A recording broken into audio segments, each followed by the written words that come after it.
सूचियां दे देना इन लोगों की, ये अलग कर दो, रखो, ये दे दो, ये मुझे दो।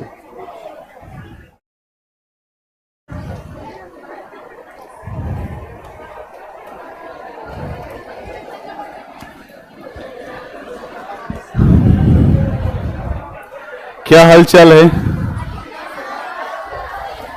तैयारी कैसे चल रही है? ठीक है, चलिए, अच्छी बात।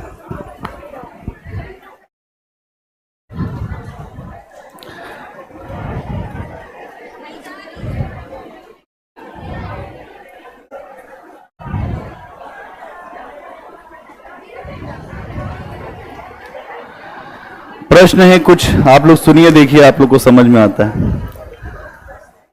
हिंदू धर्म का उद्भव कब से हुआ और इतिहास और पुराण में इसकी कोई व्याख्या है क्या? और बहुत सारे प्रश्न हैं। और जो सनातन धर्म की उत्पत्ति कैसे है, हर धर्म अपने आप को सबसे प्राचीन ही मानता है। अभी आगे इस पे डिस्कशन करेंगे, पहले आज का ये हो जाए टॉपिक हमारा पूरा, पहले हो जाए टॉपिक, उसके बाद फिर ओपन एंडेड पूरी चर्चा कर लेंगे ये हर धर्म पे क्या मामला है और हमको क्या मानना चाहिए और सबसे ऊपर कौन सी विचारधारा रहनी चाहिए। आ जाइए, गुड मॉर्निंग, आ जाइए सभी लोग, आ जाइए। एक प्रश्न है कि जो भारत का सामंतवाद और जो यूरोप का सामंतवाद, उसमें क्या अंतर है? कोई बता सकता है? भारत का सामंतवाद और यूरोप के सामंतवाद में अंतर क्या है? भारत के सामंतवाद में अगर आप देखेंगे तो जो आम वर्ग है, जो किसान है, उसके साथ वैसा शोषण नहीं है। और यूरोप में एक व्यवस्था चलती थी, मेनर प्रणाली। कौन सी? मेनर प्रणाली। और इसके तहत वहां पर जो मजदूर थे वो बंधुआ मजदूर थे। कैसे मजदूर थे यूरोप में? उनको जबरन अपने खेत में जो बांधकर उनसे मेहनत कराई जाती थी। लेकिन भारत के सामंतवाद में ऐसा नहीं है, यहां लिबरल अप्रोच है इनकी तुलना में, एक अंतर यह है। और यहां पर भी आप देखेंगे कि यहां पर भी जो जमीन है उसी पे ही मामला, और भारत में भी जमीन पर ही है, लेकिन इनके यहां शक्ति ज्यादा है। क्या ज्यादा है? और भारत में थोड़ा सा लोगों का नरम रुख रहा है। ये एक तुलना इनके सामने, आपके सामने आएगी, ठीक है। तो भारतीय सामंतवाद और यूरोप के सामंतवाद में मूलभूत अंतर यह है कि वहां पर जो मजदूर है उनके साथ एक तरह का जो बंधक रख के उनको काम कराया जाता था। क्या किया जाता था? बंधक रखा जाता था। आपने देखा भी होगा गांव में कि कुछ लोग थोड़ा सा जो मनबट टाइप के होते हैं, वो किसी को रोक लेते हैं कि नहीं तुमको यहीं पे काम करना है, जो जबरन काम कराना। और ये सारी व्यवस्थाएं आपको यूरोप में दिखाई देंगी, ठीक है। गुड आफ्टरनून, आ जाइए सभी लोग, आ जाइए। और आज हम लोगों को कश्मीर का इतिहास थोड़ा देख लेते हैं कि कश्मीर का क्या इतिहास है।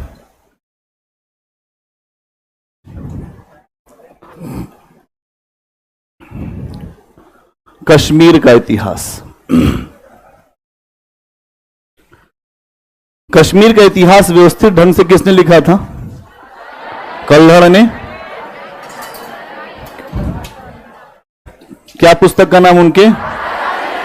राजतरंगिणी। राजतरंगिणी है ना, कल्हड़ की पुस्तक है राजतरंगिणी। कश्मीर के राज्य को अगर आप देखेंगे तो इनकी राजतरंगिणी है। और ये अगर आप ऐसे कह सकते हैं कि भारत के इतिहास में एक ऐसी पुस्तक है जहां पर सबसे पहली बार क्रमबद्ध ढंग से इतिहास लेखन शुरू हुआ। क्या हुआ? क्रमबद्ध ढंग से। कैसे? क्रमबद्ध, क्रमबद्ध ढंग से इतिहास लेखन शुरू हुआ। इतिहास लेखन इस पुस्तक में आपको दिखाई देगा। इसके अलावा और क्या दिखाई देगा? यहां पर आप देखेंगे तो इसमें इस बात को भी समझाया गया कि कश्मीर में जो शासन करने वाले वंश कौन कौन से थे। 3 वंशों की जानकारी इस पुस्तक में मिलती है ना।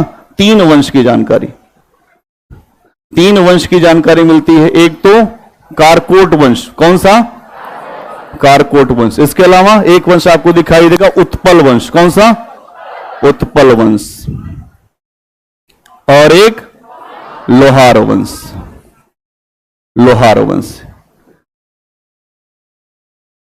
आपको यहां पे इस पुस्तक में ये जो 3 ऐसे वंश हैं जिनके बारे में जानकारी मिलेगी और इन्हीं की जो शासन पद्धति है उनको हमें देखना है।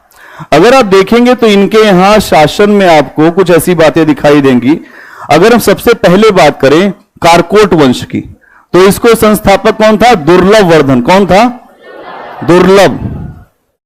दुर्लभ वर्धन था। कौन था संस्थापक? कारकोट वंश का संस्थापक कौन था? दुर्लभ वर्धन। और आप देखेंगे इसके समय की एक महत्वपूर्ण जो घटना है, ह्वेनसांग भारत आया था। ह्वेनसांग जो है इसी के समय में आया था, जो कश्मीर में ह्वेनसांग इसके समय में आया था। तो एक फैक्ट आपको याद रखना है कि यहां जब ये कश्मीर का शासक था तो ह्वेनसांग भारत में आया था। तो इस बात को समझ पा रहे हैं? कारकोट वंश का शासक था कौन? दुर्लभ वर्धन। इसके समय में कौन आया? ठीक बात। अगर आप देखेंगे तो इसके दरबार में और भी इसी वंश में बहुत सारे शासक हुए और जो महत्वपूर्ण शासक उसका नाम है ललितादित्य मुक्तापिड़। क्या नाम है? ललितादित्य मुक्तापिड़। ललितादित्य मुक्तापिड़ ये इस वंश का महत्वपूर्ण शासक है। अगर आपसे पूछा जाए कारकोट वंश का सबसे महत्वपूर्ण शासक कौन है? कौन सा है?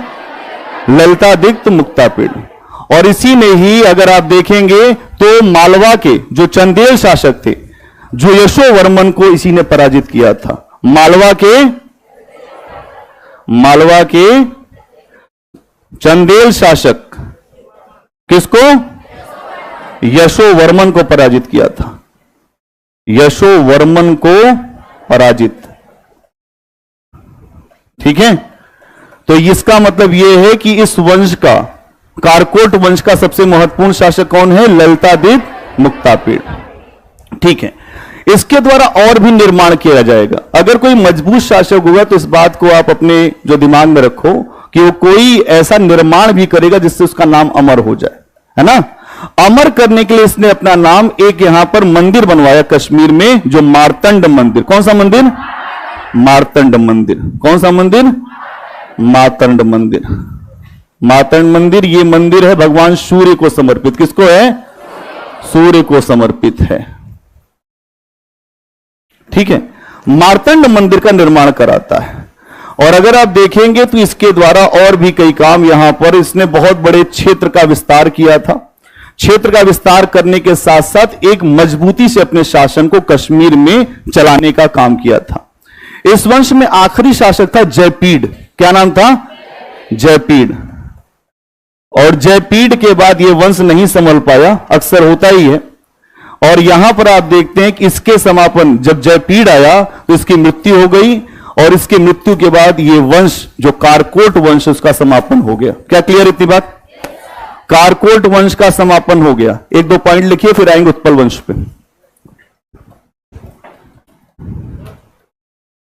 1-2 पॉइंट लिखिए। हाँ,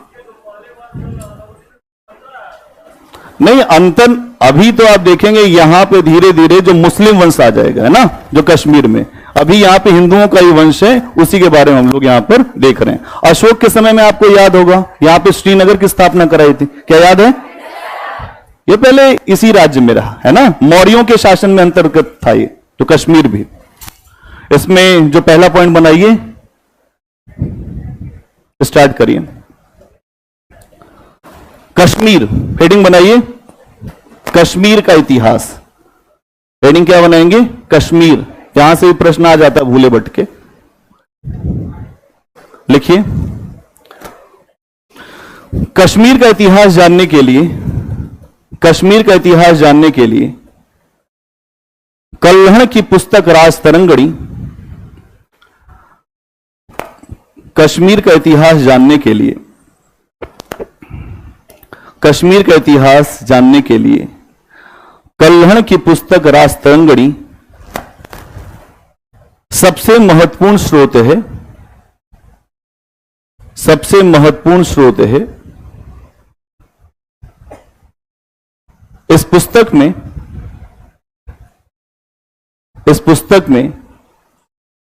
सबसे पहली बार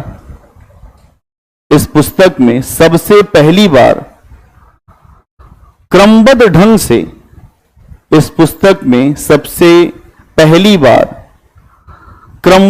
से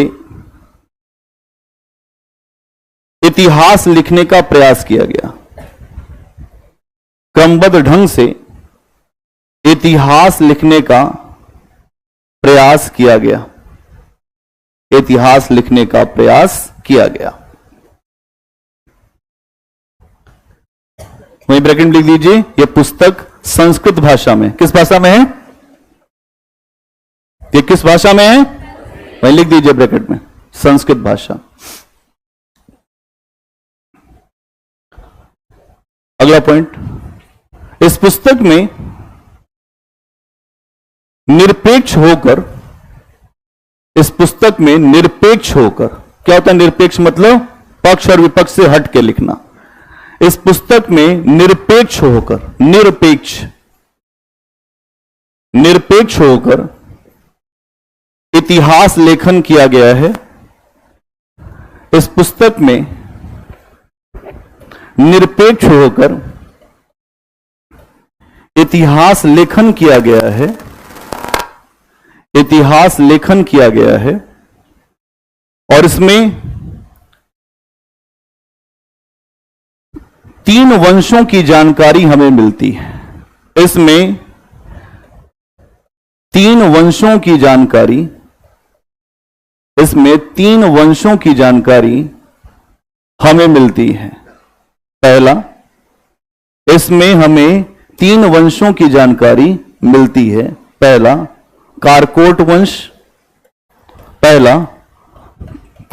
वंश, लिखा हुआ है कारकोट वंश। दूसरा उत्पल वंश, ये लिखा हो उत्पल वंश।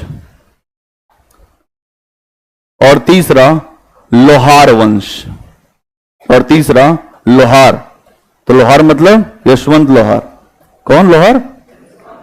मूवी देखी है? नहीं देखी? कभी कभी मूवी देख लेना चाहिए।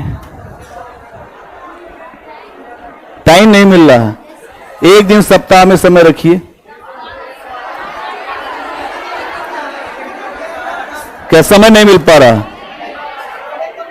इकट्ठे मिलेगा समय, चिंता मत करिए, इकट्ठे समय मिलेगा। अगला पॉइंट बनाइए, कारकोट वंश। अगला पॉइंट बनाइए, कारकोट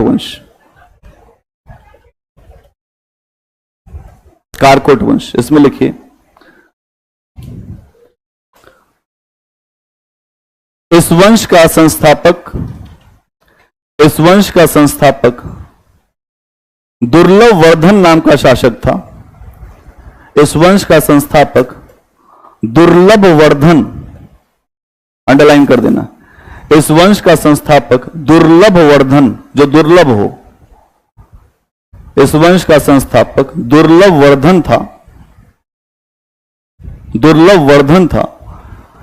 और इसी के दरबार में चीनी यात्री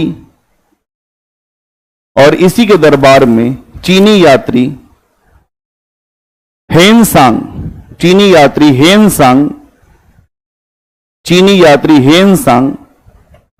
कश्मीर में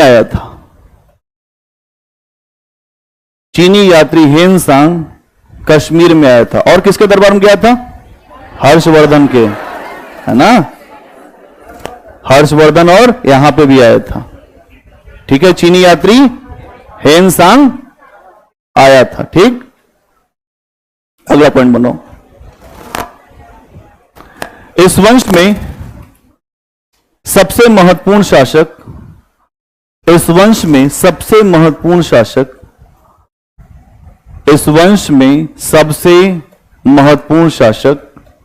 ललितादित्य। इस वंश में सबसे महत्वपूर्ण शासक ललितादित्य मुक्तापीड था। ये लिखा हुआ है ललितादित्य मुक्तापीड। इस वंश का सबसे महत्वपूर्ण शासक ललितादित्य मुक्तापीड था। भाई लिखवा रहा हूं, कुछ लिखते रहो, छूट जाओगे अभी पीछे। ललितादित्य मुक्तापीड था। अगला पॉइंट, इसके द्वारा कश्मीर में मार्तंड मंदिर बनवाया गया। इसके द्वारा कश्मीर में मातंड, ये लिखा हुआ मातंड मंदिर बनवाया गया। कश्मीर में मातंड मंदिर बनवाया गया। वहीं ब्रैकेट में लिख दीजिएगा सूर्य मंदिर। मातंड मंदिर बनवाया गया। मातंड मंदिर बनवाया गया। अगला पॉइंट,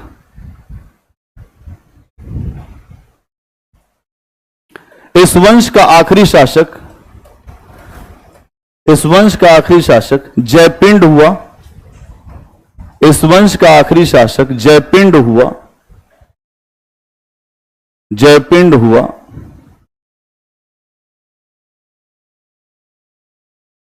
आखिरी शासक जयपिंड हुआ। और इसके पश्चात कारकोट वंश समाप्त हो गया। इसके पश्चात कारकोट वंश समाप्त हो गया। कारकोट वंश समाप्त हो गया लगभग 810 ईस्वी के आसपास। कब? 810 ईस्वी के आसपास कारकोट वंश का समापन हो गया। 810 ईस्वी के आसपास कारकोट वंश का समापन हो गया। आ जाइए उत्पल वंश पे। उत्पल वंश। उत्पल वंश अगर आप देखें तो जो कश्मीर के इतिहास में अगर आप देखते हैं, कारकोट वंश के बाद अगला वंश कौन सा आता है? उत्पल वंश। इस वंश का संस्थापक था अवंती वर्मन। कौन था? अवंती वर्मन। अवंती वर्मन। जो बाहुबली मूवी देखेंगे सारे नाम आते हैं, अवंती वर्मन, ये वर्मन, सब वर्मन आएंगे। तो अवंती वर्मन है ना। और इसने एक शहर बसाया था, अवंतीपुर शहर बसाया था। अगर आप देखेंगे तो इसके दरबार में बहुत सारे विद्वानों का सम्मान होता था। अवंती वर्मन अपने दरबार में विद्वानों का सम्मान करता था। अपने दरबार में विद्वानों का सम्मान। यह होता है कि जो अच्छे थोड़े शासक रहेंगे वो विद्वानों का सम्मान करेंगे। इसके दरबार में आप जानते हैं कि विद्वानों का सम्मान होता था। दो कवि रहते थे, एक रत्नाकर और दूसरा आनंदवर्धन। कौन रहते थे? रत्नाकर और आनंदवर्धन। आनंदवर्धन नाम के कवि रहते थे, इसके दरबार में निवास करते थे। किसके दरबार में? अवंती वर्मन के दरबार में। क्या क्लियर है? अगर आप देखेंगे तो यहां पर अवंती वर्मन ने एक काम किया था जिसके लिए हम इसको जानते हैं, नहरों का। यहां पर इसने नहरों के माध्यम से कश्मीर में जो सिंचाई की व्यवस्था शुरू कराई थी। अब यह प्रश्न आपके सामने आ सकता है कि कश्मीर का कौन सा ऐसा शासक था जिसने नहरों के माध्यम से जो सिंचाई व्यवस्था को शुरू किया था? ठीक है, नहरों के माध्यम से जो सिंचाई व्यवस्था को शुरू करने वाला, और यहां पर इसने एक अधिकारी को लगाया था। अगर आप देखेंगे तो इसने एक अधिकारी को लगाया था जिसका नाम था सूय। क्या नाम था? सूय नाम का। मतलब यहां पर एक व्यक्ति है सूय, और इसको आप ये कह सकते हैं ये इंजीनियर था। क्या है? इंजीनियर। इंजीनियर आप इसको जो मान सकते हैं, क्योंकि ये जो नहर बनी थी वो इसी के ही निर्देशन में बनी थी, है ना। आपको समझना पड़ेगा कि एक तरह से इंजीनियर के ही समान है। ये ऐसा व्यक्ति है जिसके पास कुछ ना कुछ अप्रोच रहा होगा। इसका मतलब यह भी है कि प्राचीन भारत में कुछ ऐसे लोग रहे होंगे जो स्ट्रक्चर खींचने में बहुत ज्यादा उस्ताद रहे होंगे। भारत में ऐसे लोग रहे हैं जिनके पास अद्भुत ज्ञान रहा है। लेकिन हमारे यहां समस्या क्या थी कि हमने बहुत ज्यादा पुस्तकों में जो लिखने पर ध्यान नहीं दिया। हमारे यहां जो ज्ञान की परंपरा थी वो थी मौखिक परंपरा। हम लोग एक दूसरे को जो याद करवाते थे। इसी चक्कर में भारत का इतिहास बहुत ज्यादा जो लिखा नहीं गया है, और यहां पर हम लोग हर चीज को कंठस्थ कराते थे। लेकिन आज के समय में आप देखिए, जो इस पे नई बात बन रही है, समझने पे बात बन रही है कि आपकी समझ जितनी अच्छी होगी उतना ही बेहतर होगा। ठीक है, तो यहां आप देख रहे हैं नहरों का स्ट्रक्चर इसके समय आपको दिखाई दे रहा। ठीक है, और इसके बाद आप देखेंगे इसी वंश में एक व्यक्ति है, अवंती वर्मन की जब मृत्यु होती, इसकी जो पत्नी है वो भी शासन करती कुछ समय के लिए। अब यही वंश है जहां पर महिलाएं शासन करना शुरू करेंगी। इसकी पत्नी का नाम है जो सुगंधा। क्या नाम है? सुगंधा। क्या नाम है? सुगंधा। ये इस वंश में इसका भी शासन आता है। इस वंश में इसका भी शासन आता है। इसका मतलब यह है कि यहां से जो महिला शासिका की बात है वो भी शुरू हो रही है। उत्पल वंश में महिला शासक भी है, उसका क्या नाम है? क्या नाम है? ठीक है, अब एक दो पॉइंट लिख दो, काम खत्म।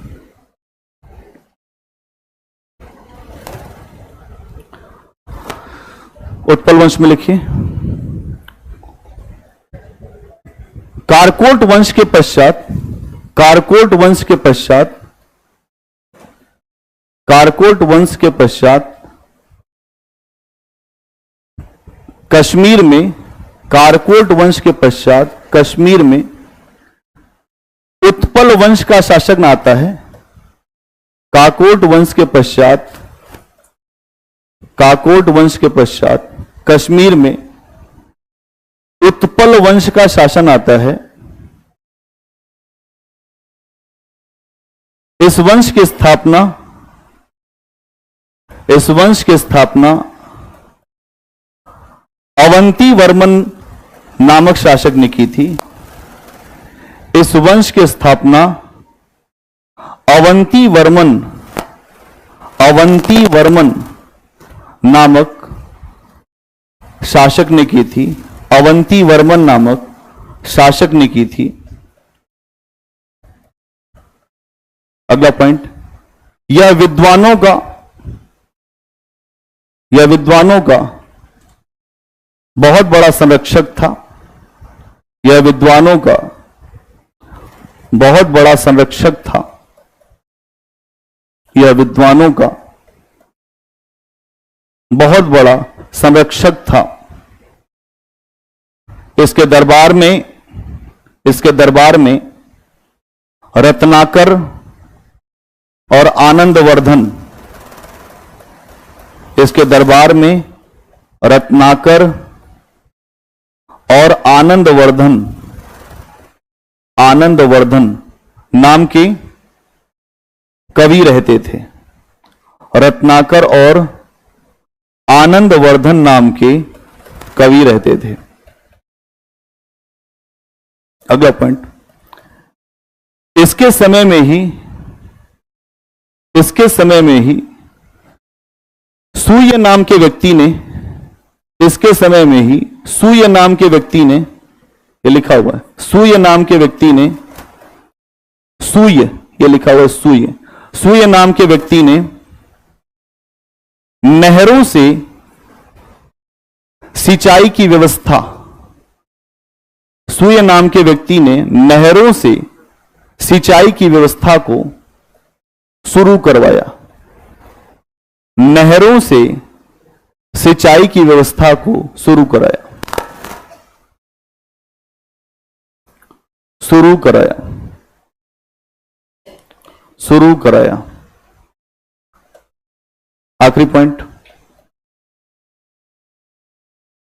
जब अवंती वर्मन की मृत्यु हुई, जब अवंती वर्मन की मृत्यु हुई, उसके पश्चात, जब अवंती वर्मन की मृत्यु हुई उसके पश्चात सुगंधा नाम की शासिका हुई। उसके पश्चात सुगंधा नाम की शासिका हुई। उसके पश्चात सुगंधा नाम की शासिका हुई। अगला पॉइंट, इसी वंश में आगे चल के रानी दिद्धा शासन हुई। इसी वंश में आगे चल के रानी दिद्धा, रानी दिद्धा का शासन शुरू हुआ। इसी वंश में आगे चल के रानी दिद्धा, ये लिखा हुआ है रानी दिद्धा का शासन शुरू हुआ। रानी दिद्धा का शासन शुरू हुआ।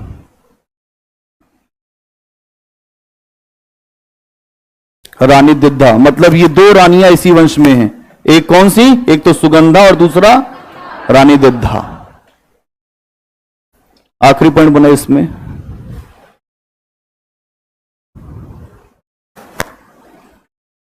इस वंश को समाप्त करके संग्राम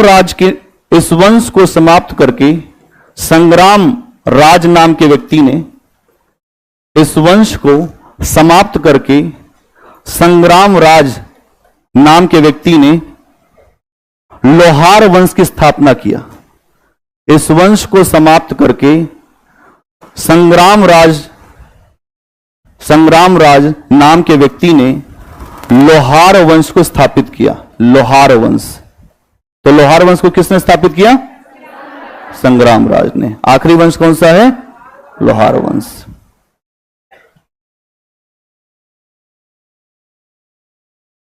इसका संस्थापक कौन है? संग्राम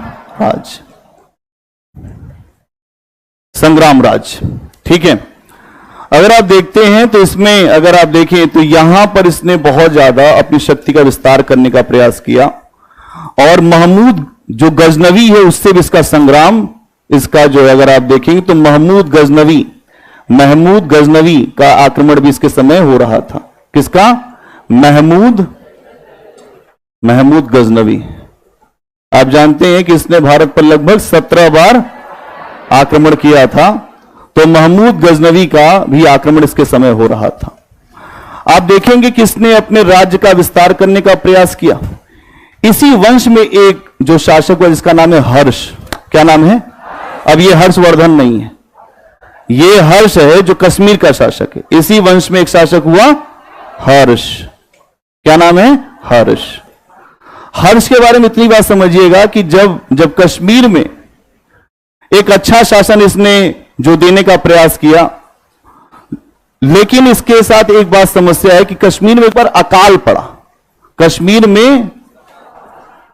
में अकाल पड़ा और अकाल पड़ा तो हर्ष के ऊपर कोई असर ही नहीं पड़ा। इसीलिए इसको कहते हैं जो कश्मीर का नीरो। क्या कहते हैं? कश्मीर का नीरो।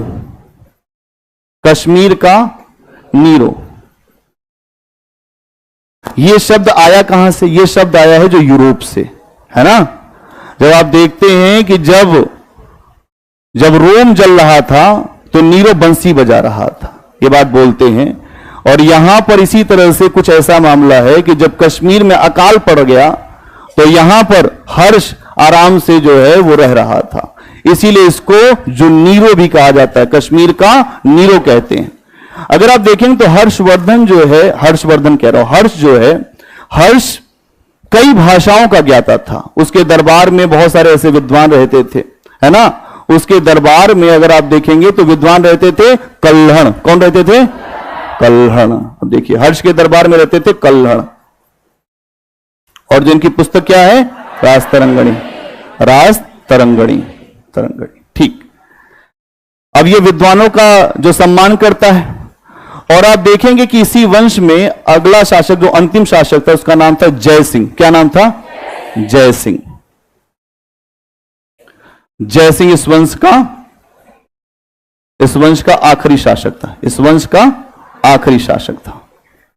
अब इसके समय में क्या हुआ? इसके समय में आप देखेंगे कि जो राजतरंगिणी पुस्तक है वो हर्ष के समय में नहीं पूरी हुई थी। अगर प्रश्न आपके सामने आए कि राजतरंगिणी पुस्तक किसके समय में पूर्ण हुई तो वो होगा जय सिंह के समय में।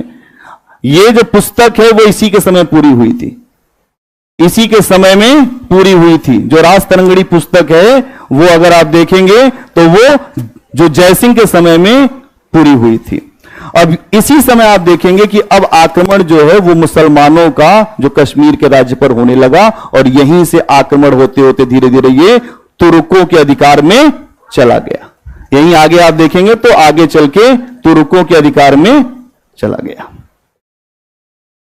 तुर्कों के अधिकार में चला गया, क्योंकि आप जानते हैं उनका आक्रमण हो रहा था लगातार भारत के अलग अलग हिस्सों में। और यहां पर आगे चल के अगर आप देखेंगे तो जो मुस्लिम शासन हुआ उसमें एक शासक हुआ जैनुल अबादीन। कौन? जैनुल अबादीन। जो मुस्लिम शासन आया उसका नाम था क्या? जैनुल अबादीन। इसको कश्मीर का अकबर कहते हैं। क्या कहते हैं? अकबर। कश्मीर का अकबर कहते हैं। क्या कहते हैं? कश्मीर का अकबर कहते हैं। अब एक दो पॉइंट लिखिए, आगे बढ़िए। तो लोहार वंश पे आ गए हम लोग, तो लोहार वंश में एक दो पॉइंट लिखे। एक बार खुलवा दो भाई अशोक गेट, बहुत गर्मी है, खुलवा दो। इसमें लिखिए, इस वंश का संस्थापक, इस वंश का संस्थापक, इस वंश का संस्थापक संग्रामराज था।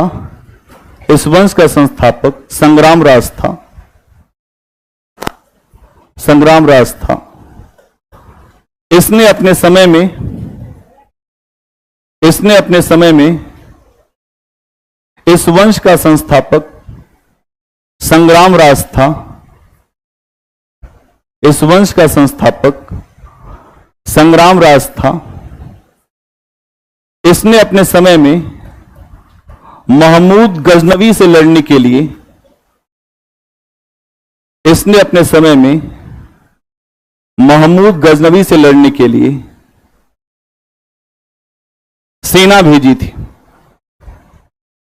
इसने अपने समय में महमूद गजनवी से लड़ने के लिए सेना भेजी थी, सेना भेजी थी। अगला पॉइंट, इस वंश का, इस वंश का अगला शासक हर्ष हुआ। इस वंश का अगला शासक हर्ष हुआ, हर्ष हुआ। इस वंश का अगला शासक हर्ष हुआ, जिसके समय में, जिसके समय में कश्मीर में भयंकर अकाल पड़ा, जिसके समय में कश्मीर में भयंकर अकाल पड़ा। और इसने अकाल को समाप्त करने का, और इसने अकाल को समाप्त करने का कोई प्रयास नहीं किया।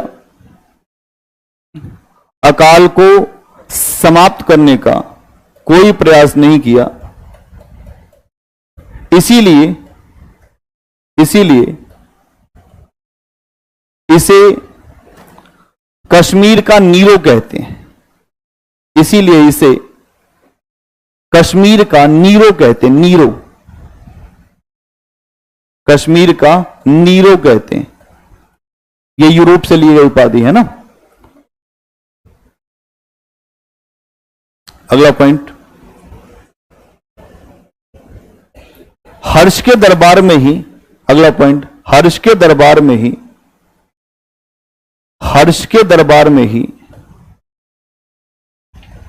कल्हड़ नाम के विद्वान रहते थे। हर्ष के दरबार में ही कल्हड़, कहीं लिखा है कल्हड़, ये हर्ष के दरबार में ही कल्हड़ नाम के विद्वान रहते थे।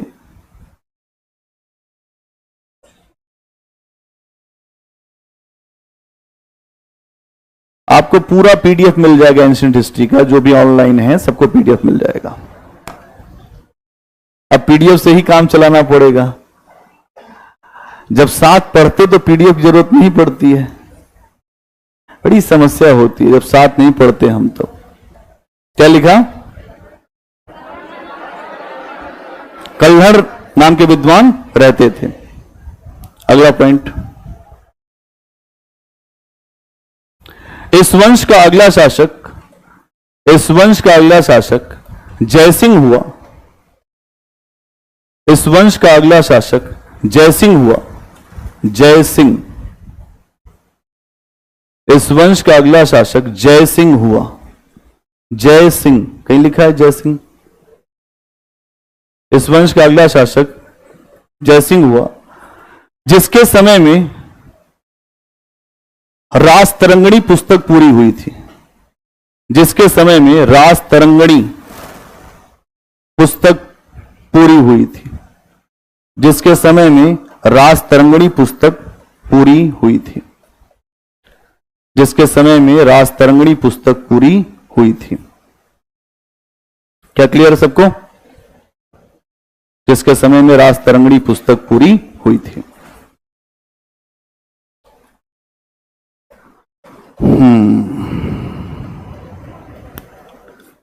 अब आ जाइए, एक और बचा है वर्मन वंश, है ना? वर्मन, कामरूप, वर्मन वंश, कामरूप, है ना? वर्मन वंश की बात कर लेते हैं। और वर्मन वंश में अगर आप देखो तो इस वंश का नाम क्या था? कामरूप। आज के असम के आसपास का जो क्षेत्र है ना, असम का ही नाम है कामरूप। असम के आसपास का क्षेत्र, आसपास का क्षेत्र। यहां पे कोई मंदिर है? कामाख्या मंदिर है ना? कामाख्या मंदिर भी है यहीं पे, ठीक है। और अगर आप देखेंगे तो इस वंश का संस्थापक था पुष्यवर्मन। कौन था? पुष्यवर्मन। पुष्यवर्मन नाम का व्यक्ति यहां पे संस्थापक था, जिसने इस वंश को स्थापित किया था, ठीक है। और यहां पर आप देखेंगे कि ये जो शासक थे, इनकी बहुत अच्छी स्थितियां उस तरीके से आप ये मान सकते हैं कि बहुत मजबूत शासक तो नहीं थे, लेकिन ये था कि ये जो रह रहकर जब इनकी शक्ति अच्छी होती थी तो बंगाल के हिस्सों पर अधिकार करते थे। कहां के?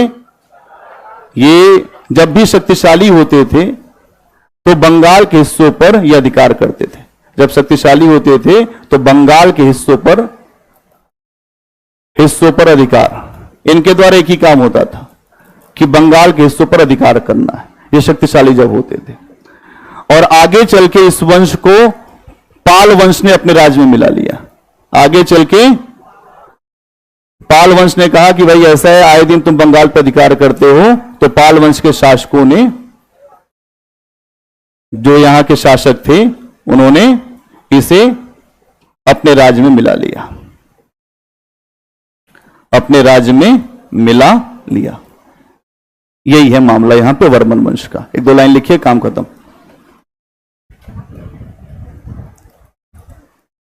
तो पाल वंश की स्थापना किसने किया था?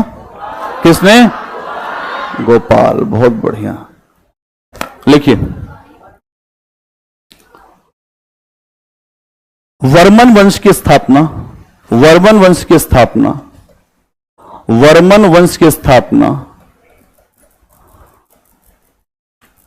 असम के कामरूप में हुई थी। वर्मन वंश की स्थापना, वर्मन वंश की स्थापना असम के कामरूप में हुई थी। असम के कामरूप में हुई थी। इस वंश का संस्थापक, इस वंश का संस्थापक पुष्यवर्मन था। इस वंश का संस्थापक पुष्यवर्मन था। इस वंश का संस्थापक पुष्यवर्मन था। पुष्यवर्मन था। अगला पॉइंट, इस वंश में सबसे शक्तिशाली शासक, इस वंश में सबसे शक्तिशाली शासक भूतिवर्मन था। कौन था? भूतिवर्मन। भूतिवर्मन। इस वंश का सबसे शक्तिशाली शासक भूतिवर्मन था। भूतिवर्मन था। ठीक है, अगला पॉइंट बनाइए। इस वंश का आखिरी शासक भास्कर वर्मन था। इस वंश का आखिरी शासक भास्कर वर्मन था। कौन था? भास्कर वर्मन था। भास्कर वर्मन था। इस वंश का आखिरी शासक भास्कर वर्मन था।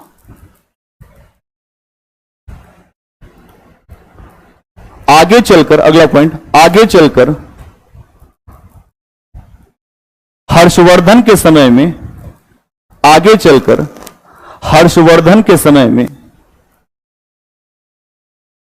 इस राज्य पर, आगे चलकर हर्षवर्धन के समय में इस राज्य पर पुष्यभूति वंश का अधिकार हो गया।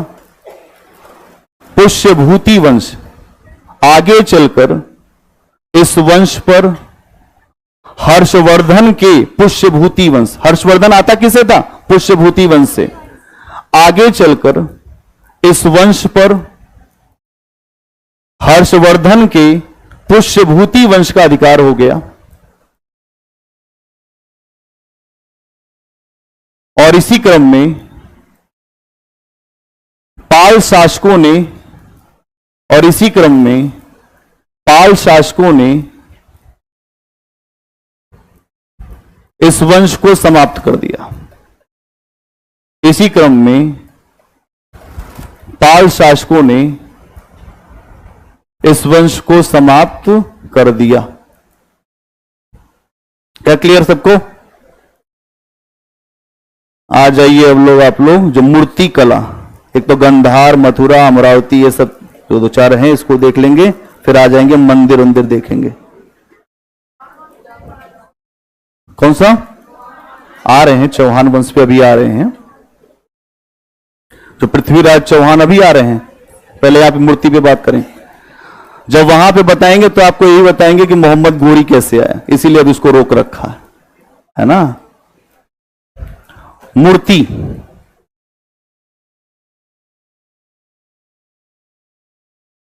क्या होती मूर्ति?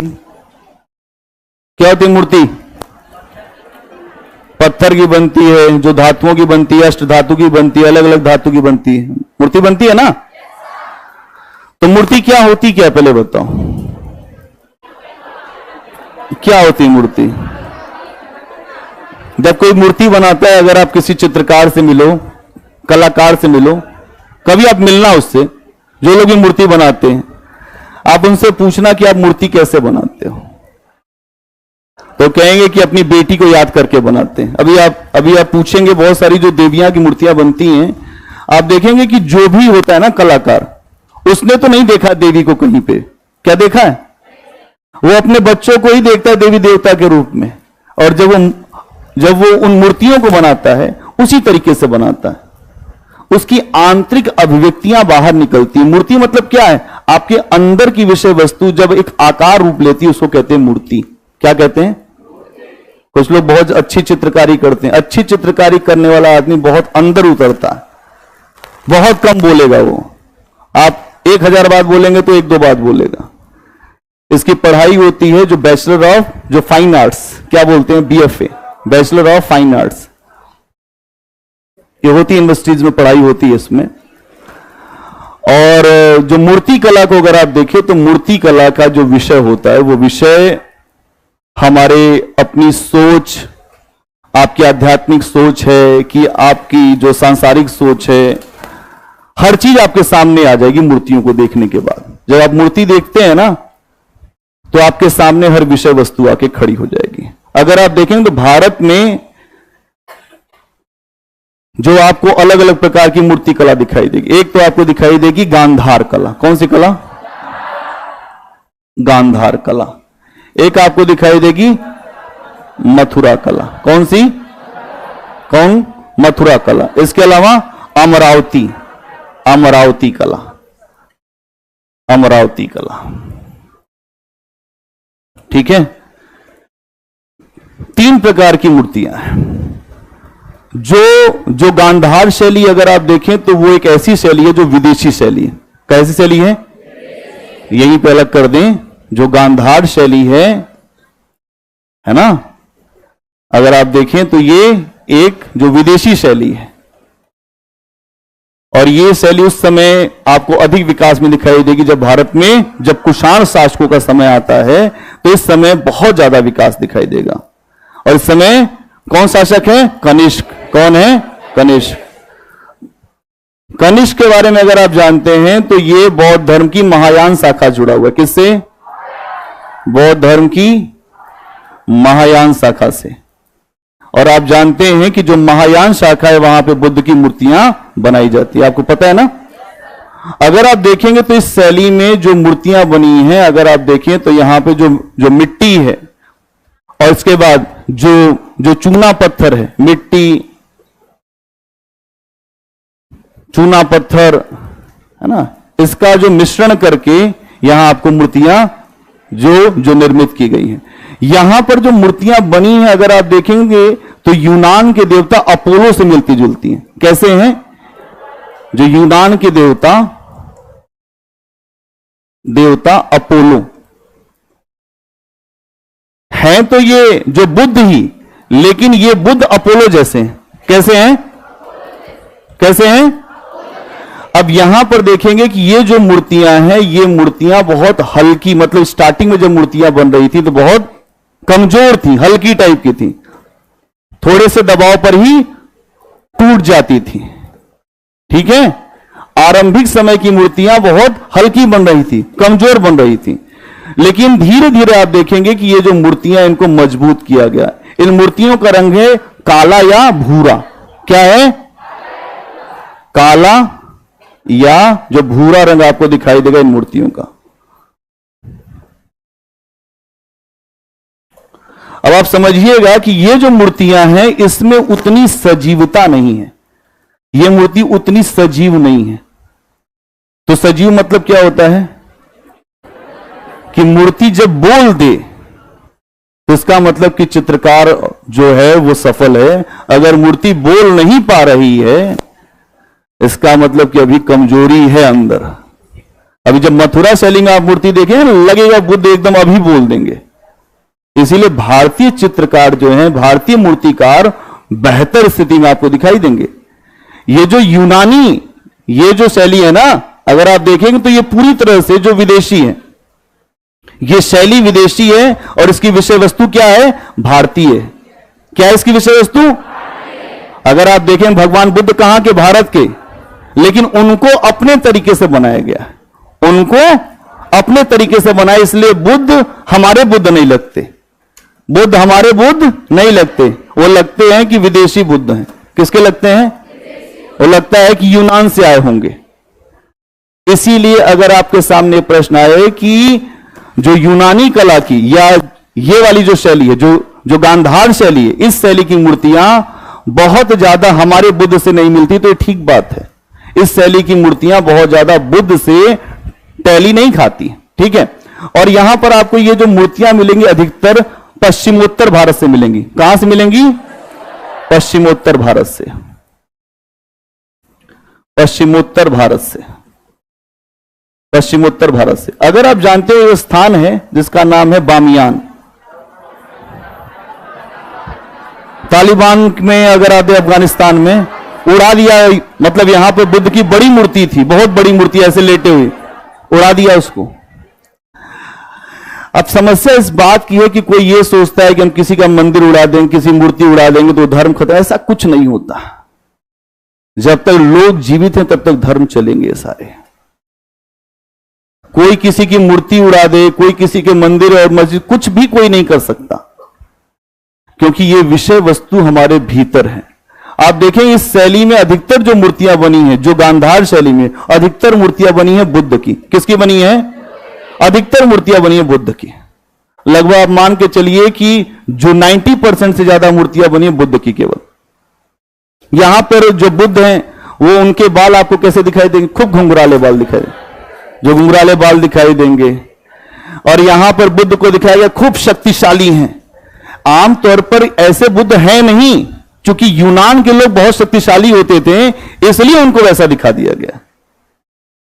आप समझिएगा कि यूनान में जो लोग थे, अखलीस वंश जो है ना, उसी वंश का था वो सिकंदर, और वहां के लोग शक्तिशाली होते थे यूनान के लोग। तो यहां बुद्ध को दिखाया गया है कि खूब बलशाली, जो शरीर उनका बहुत ही हट्टा कट्टा और ध्यान की मुद्रा में है।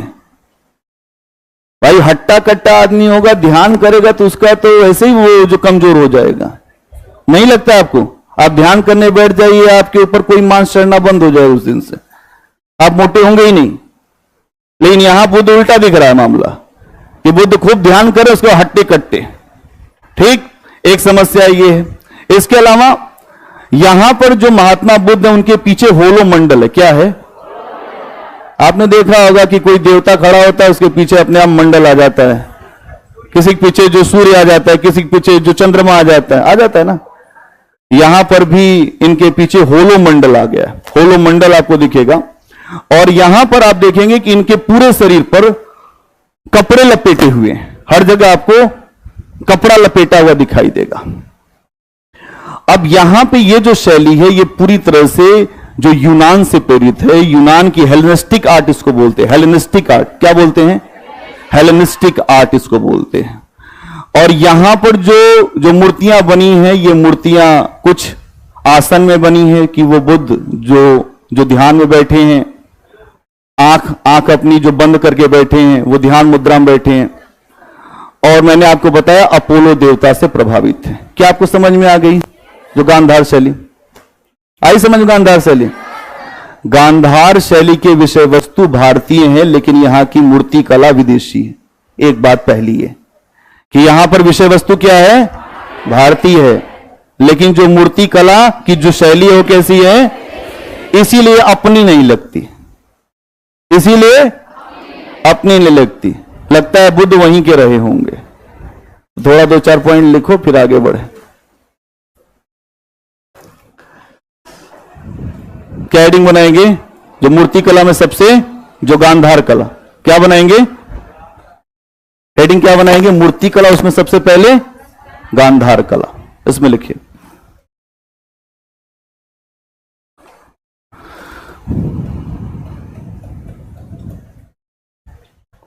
इसमें लिखिए कि गांधार मूर्ति कला, पहला पॉइंट, गांधार मूर्ति कला, गांधार मूर्ति कला कुषाण वंश के शासक, गांधार मूर्ति कला कुषाण वंश के शासक कनिष्क के समय प्रारंभ हुई। गांधार मूर्ति कला कुषाण वंश के शासक कनिष्क के शासन काल में प्रारंभ हुई। सबसे पहले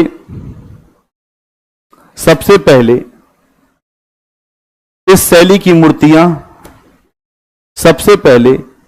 की मूर्तियां मिट्टी, चूना पत्थर, सबसे पहले इस शैली की मूर्तियां मिट्टी, चूना पत्थर और प्लास्टर को मिलाकर बनाई जाती थी।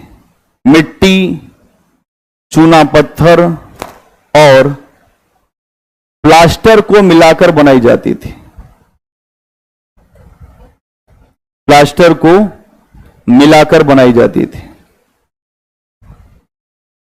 इन मूर्तियों का रंग काला और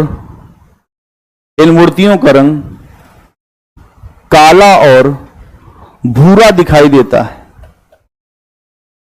इन मूर्तियों का रंग काला और भूरा दिखाई देता है। काला और भूरा दिखाई देता है। काला और भूरा दिखाई देता है। सर बहुत शायरी सुनाइए। अरे रुकिए, शायरी अभी नहीं। इन मूर्तियों का रंग काला और भूरा दिखाई देता है। वह ब्रैकेट में लिख दीजिएगा कि जो बाद की मूर्तियां हैं उनका, वही लिख दीजिएगा जो बाद की मूर्तियां हैं उनका, जो बाद में मूर्तियां बनने लगी उनका रंग दिख रहा है काला और भूरा। काला और भूरा, काला और भूरा।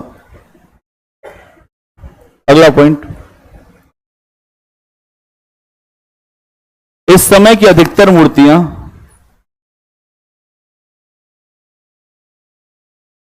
इस समय की अधिकतर मूर्तियां पश्चिमोत्तर भारत में इस समय की अधिकतर मूर्तियां पश्चिमोत्तर भारत में इस समय की अधिकतर मूर्तियां पश्चिमोत्तर भारत में हमें दिखाई देती हैं। पश्चिमोत्तर भारत में हमें दिखाई देती हैं और इसका प्रमुख केंद्र तक्षशिला था। इसका प्रमुख केंद्र तक्षशिला था। इसका प्रमुख केंद्र तक्षशिला था।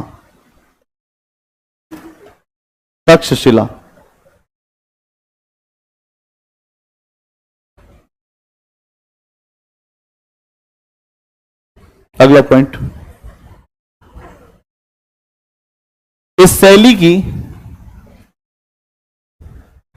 की जो बुद्ध की मूर्तियां मिलती हैं, इस शैली की जो बुद्ध की मूर्तियां मिलती हैं, इस शैली की जो बुद्ध की मूर्तियां मिलती हैं, उनके बाल घुंघराले हैं। उनके बाल घुंघराले हैं। कैसे हैं? उनके बाल घुंघराले हैं। उनके बाल घुंघराले हैं और उनका शरीर बहुत शक्तिशाली दिखाया गया। और उनका शरीर बहुत शक्तिशाली दिखाया गया है।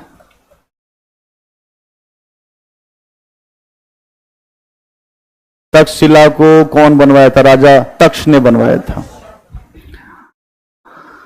उनका शरीर बहुत बलशाली दिखाया गया है। इसके अलावा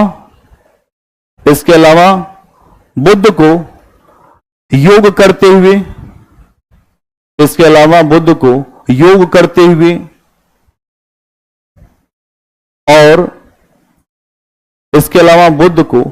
करते हुए योग मतलब ध्यान, योग करते हुए और अधिकतर मूर्तियां युवा अवस्था में दिखाई गई हैं। और अधिकतर मूर्तियां युवा मतलब नवयुवक, युवा अवस्था में दिखाई गई। अधिकतर मूर्तियां युवा अवस्था में दिखाई गई हैं।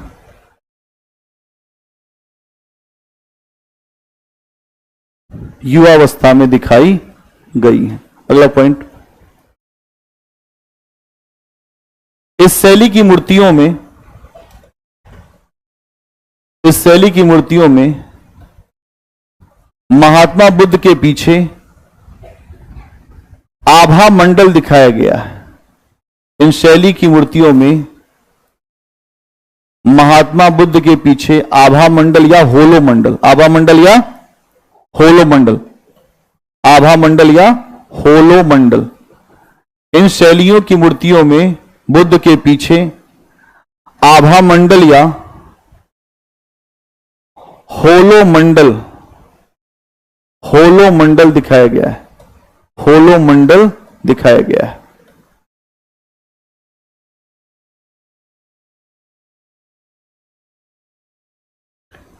इस मूर्ति कला को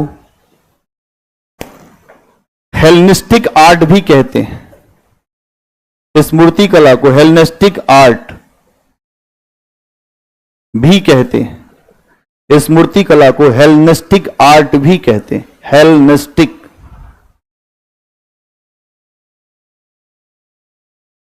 इस मूर्ति कला को हेलेनिस्टिक आर्ट भी कहते हैं। शैली और कला में क्या अंतर होता है? तो शैली मतलब क्या होता है? स्टाइल। कला मतलब क्या होता है? आर्ट। अलग अलग आर्ट्स को अलग अलग शैलियों में बनाया जाता है। यही अंतर है कला और शैली में। ठीक है, एक पॉइंट और लिख दीजिए। ये मूर्तियां एक पॉइंट और लिखिए। ये मूर्तियां अपोलो देवता से प्रभावित है। ये मूर्तियां अपोलो देवता से प्रभावित हैं। अपोलो कौन से देवता? अपोलो। ये मूर्तियां अपोलो देवता से प्रभावित हैं। आ जाइए मथुरा शैली पर। हो गया? आभा मंडल होलो मंडल एक ही चीज है, एक ही चीज है। जो प्रभा मंडल भी यही होता है कि पीछे आपके थोड़ा सा जो लाइट आ रहा हो उसको कहते हैं प्रभा मंडल, ठीक है। और ये आ जाता है जो महान लोग होते हैं उनके पीछे, अपने आप ही आ जाता है। जब विवेकानंद के पीछे भी आ गया था, आपने देखा होगा कि पीछे आभा मंडल आ जाता है। ये सब मामला है, जब ध्यान करोगे तब आ जाएगा, अभी तो नहीं आएगा। चलिए बहुत बढ़िया। अब कहां पे आएंगे? मथुरा शैली की मूर्ति कला। जो मथुरा नाम ही बड़ा अद्भुत है। नहीं, मथुरा नाम बड़ा अद्भुत नाम है। यहां आप देखेंगे उत्तर भारत की मूर्ति कला का एक बहुत बड़ा केंद्र है। उत्तर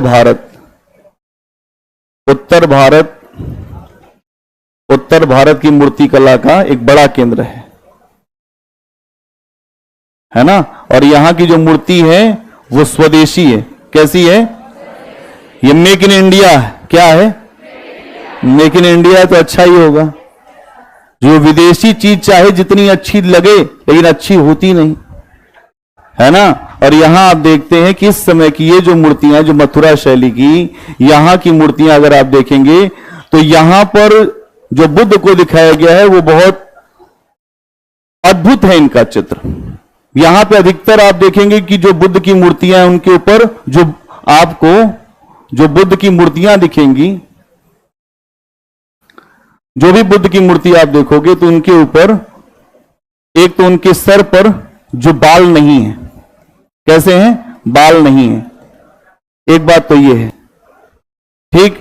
और एक चीज और आपको दिखाई देगी कि यहां पे जो मूर्तियां हैं उसमें कपड़े भी नहीं पहने। अधिकतर जगह ऐसे हैं जहां पर उनको नग्न दिखाया गया है। कैसे हैं? नग्न हैं। इसके अलावा आप देखेंगे कि जो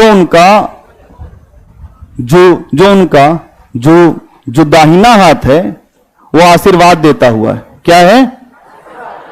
आशीर्वाद दे रहे हैं, आशीर्वाद दे रहे हैं दाहिने हाथ से। और जो उनका जो बायां हाथ है वो ध्यान में आपको दिखाई देगा। जो उनका बायां हाथ है वो कैसे दिखाई देगा? ध्यान में है।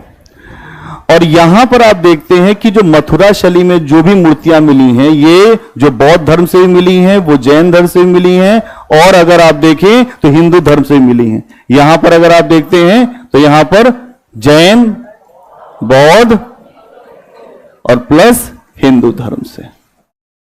तो यहां से यह प्रश्न आ सकता है कि मथुरा शैली में जो मूर्तियां बनी हैं उसमें किस किस धर्म के लोगों की मूर्तियां हमें मिलती हैं, ठीक। और एक प्रश्न यह आ सकता है कि यहां की मूर्तियों का रंग कैसा है? यहां की मूर्तियों का रंग है लाल। कैसा? लाल रंग की यहां पे मूर्तियां मिलती हैं। लाल रंग की मूर्तियां आपको मिलती हैं। कैसी मूर्तियां हैं? लाल रंग की मूर्तियां मिलती हैं, ठीक है। और अमरावती शैली को भी यही समझ लो, फिर उसके बाद लिख देंगे। अमरावती शैली, अमरावती शैली की जो मूर्ति है ये आपको दिखाई देगी दक्षिण भारत में। कहां दिखाई देगी? दक्षिण भारत में, ठीक है। ये दक्षिण भारत की जो मूर्ति शैली है, इसमें आप देखेंगे कि आपको बहुत सारी मूर्तियां एक साथ जो जुड़ती हुई दिखाई देंगी। जैसे स्ट्रक्चर टाइप की मूर्तियां दिखे, एक मूर्ति, फिर इसकी मूर्ति, फिर यहां मूर्ति, फिर यहां मूर्ति, एक साथ जो है बहुत सारी मूर्तियों का जो आपको जो जुड़ाव दिखाई देगा अमरावती शैली में। अमरावती शैली की मूर्तियों में बहुत सारी मूर्तियां एक साथ मिलती जुलती दिखाई देंगी। ये अमरावती शैली की जो मूर्तियों की विशेषता है ना। तो यहां पर एक दो पॉइंट पहले बना लो, ठीक है। उसके बाद हम आगे चलते हैं। पहले बनाइए जो गांधार शैली। हो गया? हो गया, लिख लिया? तो गांधार शैली को पहले लिख लो। अगर हो गया तो मथुरा शैली लिख लो। तो मथुरा शैली लिख लीजिए भाई, मथुरा शैली लिख लो।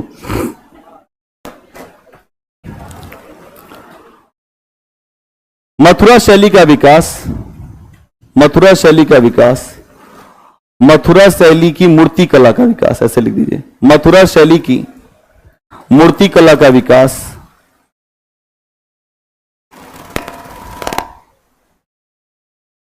मथुरा शैली की मूर्ति कला का विकास उत्तर भारत में हमें दिखाई देता है, उत्तर भारत में हमें दिखाई देता है, उत्तर भारत में हमें दिखाई देता है। इस शैली के कई केंद्र दिखाई देते हैं, इस शैली के कई केंद्र हमें दिखाई देते हैं, जैसे मथुरा, बनारस, जैसे मथुरा, बनारस और कौशाम्बी। इस शैली के कई केंद्र हमें दिखाई देते हैं, मथुरा, बनारस और कौशाम्बी।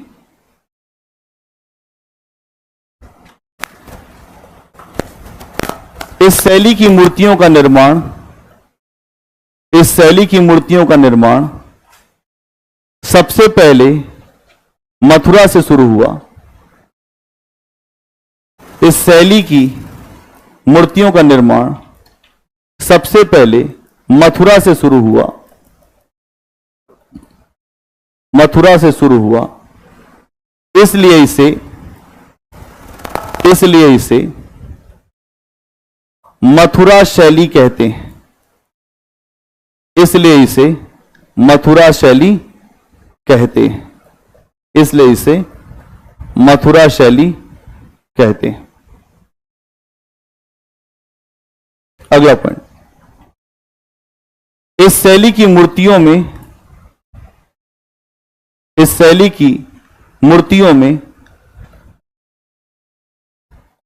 बायां हाथ, इस शैली की मूर्तियों में बायां हाथ ध्यान करते हुए, इस शैली की मूर्तियों में बायां हाथ ध्यान करते हुए और दाहिने हाथ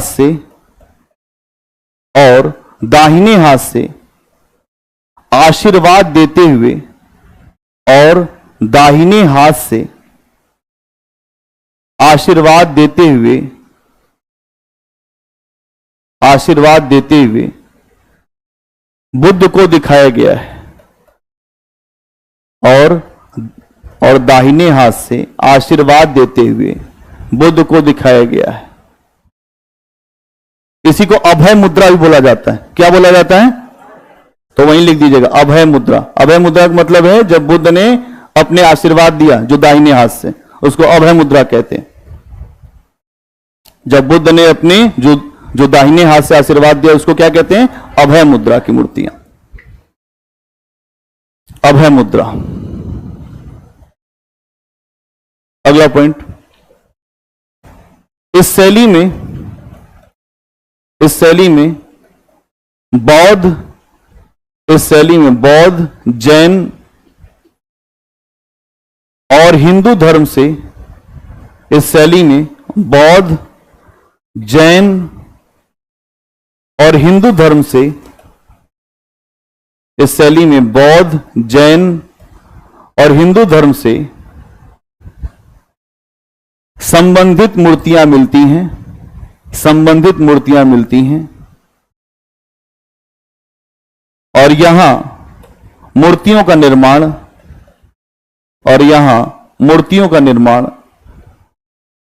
लाल रंग के पत्थर से किया गया है। यहां मूर्तियों का निर्माण लाल रंग के पत्थर से किया गया है।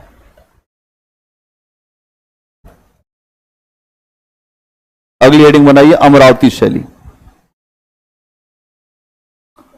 अमरावती शैली हो गया ये, अमरावती शैली। अमरावती शैली देखिए, इसमें यह शैली दक्षिण भारत में हमें दिखाई देती है, अमरावती शैली में। यह शैली हमें दक्षिण भारत में दिखाई देती है।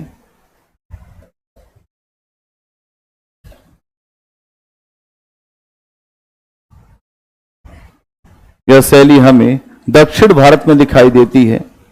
इसमें पूजा और योग को, इसमें पूजा और योग को, पूजा और योग को दिखाया गया है। इसमें पूजा और योग को दिखाया गया है। इसमें पूजा और योग को दिखाया गया है। इसके अलावा कहानियों का भी प्रदर्शन, इसके अलावा कहानियों का भी प्रदर्शन किया गया है। कहानियों का प्रदर्शन भी किया गया है। अब आपके सामने यह प्रश्न आए कि कहां की मूर्तियों में कहानियों का प्रदर्शन किया गया, तो कहां की? अमरावती कला की जो मूर्तियां, वहां पर कहानियों का प्रदर्शन आपको दिखाई देगा। ठीक है, अगला पॉइंट बनाइए इसी में ही।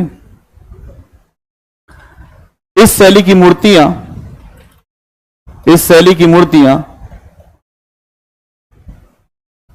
सफेद संगमरमर से, इस शैली की मूर्तियां सफेद संगमरमर, सफेद संगमरमर से, सफेद संगमरमर से मुख्यतः बनाई गई हैं। इस शैली की मूर्तियां सफेद संगमरमर से मुख्यतः बनाई गई हैं। इस शैली की मूर्तियां सफेद संगमरमर से मुख्यतः बनाई गई हैं। इसमें, अगला पॉइंट, इसमें बौद्ध धर्म के जातक कथाओं को भी दिखाया गया है।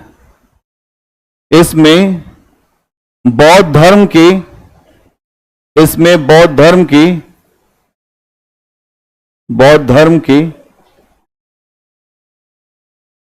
बौद्ध धर्म की जातक कथाओं को भी दिखाया गया है। बौद्ध धर्म की जातक कथाओं को भी दिखाया गया है। ठीक है, अमरावती शैली इसलिए कहा जाता है क्योंकि सबसे पहले अमरावती से ही विकास हुआ, इसलिए अमरावती शैली हम इसको बोलते हैं। ठीक, चलिए, बहुत बढ़िया। ये हो गया आपका मूर्ति कला। अब बचा मंदिर और थोड़ा राजपूत काल। कुछ कुछ कुछ सुन ले।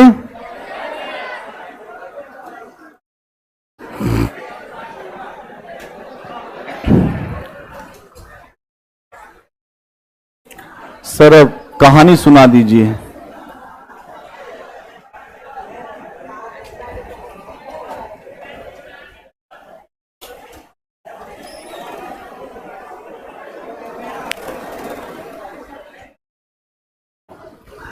ठीक है, अब कुछ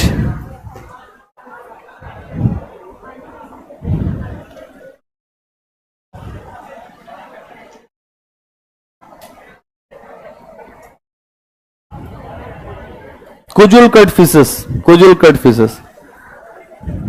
सबसे पहले सोने के सिक्के, कुजुल कट फिशेस। कई प्रश्न हैं, अब थोड़ा इन प्रश्नों पे आ जाते हैं। बस आपके पास एक ही टॉपिक बचा है अब हमारे पास, और कोई टॉपिक नहीं है। आदरणीय गुरुजी, आपने बुद्ध के लिए महात्मा शब्द का प्रयोग किया, ऐसा लगता है कि आत्मा शब्द को इसमें आपने जोड़ दिया है। क्या महात्मा शब्द का प्रयोग करना उचित है? विज्ञान जो गुप्त काल विज्ञान पर विकास देखने से देखा जाए तो पूरे दिया। ठीक,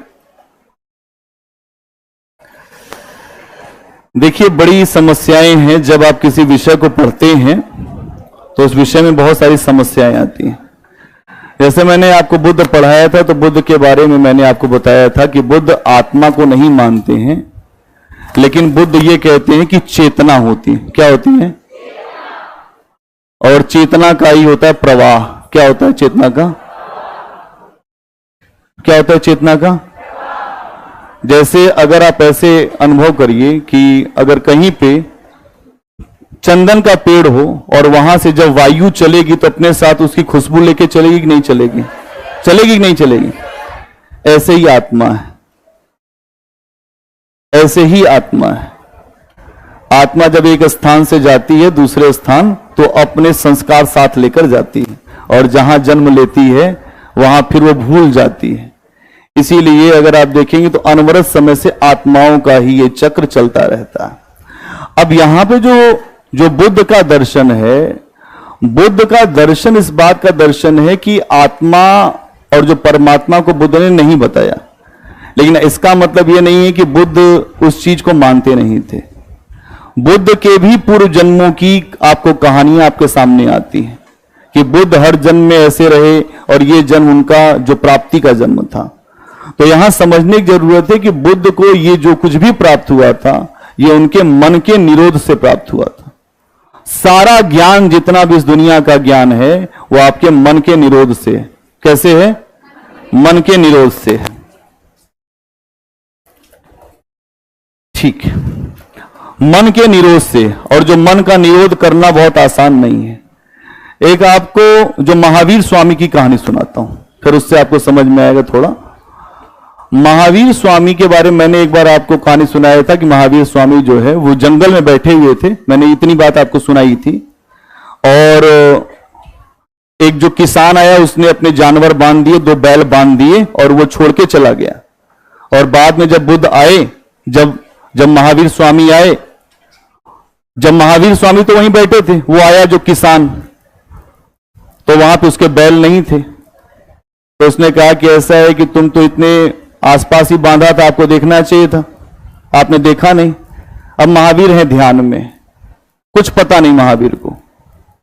तो उसने उनके कान में एक होता है जो गांव में होता है, उसको बोलते हैं सरपत। क्या बोलते हैं? उसको काटा और उनके कान में डाल दिया पूरा, दोनों तरफ से। कहा कि तुमको इतनी बात नहीं सुनाई देती है कि मैंने यहां पे अपना जानवर बांधा और तुमने उसको देखा नहीं? बाद में महावीर स्वामी को बहुत सारे लोगों ने देखा, उनके कान से खून निकल रहा था। अगल बगल के लोगों ने देखा तो सभी लोग आ गए, कहे कि ऐसा क्यों किया तुमने? कहे कि इसने हमारा जानवर नहीं देखा। कहे इतनी सी बात के लिए इतना बड़ा काम कर दिया। तो उसको निकाला गया जब महावीर के कान से, तो महावीर ने एक अपना अनुभव बताया। अनुभव क्या बताया? बताया कि मैं इसके जो पूर्व जन्म में भी मैं राजा था, इसके पूर्व जन्म में भी मैं राजा था, और यही व्यक्ति था, ये निरपराध था और इसको मैंने फांसी चढ़वा दिया था। अब ये पूर्व जन्म की कहानी है महावीर की। महावीर ने कहा कि इसीलिए मैं इस जन्म में जब मैं हो गया, संत हो गया, तो वो बदला पूरा करने के लिए ये मेरे पास यहां आ गया। ये दुनिया बदलों की दुनिया है। जो किसकी दुनिया है? हर व्यक्ति एक दूसरे को बदला चुकाता है। तो महावीर को भी वहां पे अपना बदला चुकाना पड़ा। राम कृष्ण जितने भी आराध्य रहे हैं, इन लोगों को भी बदला चुकाना पड़ा। यहां समझने की जरूरत है कि पूर्व जन्म की जो कहानियां हैं, चाहे वो महात्मा बुद्ध की हो, चाहे वो महावीर स्वामी की हो, ये हमारा जीवन एक जन्म की बात अभी हम लोग जानते हैं।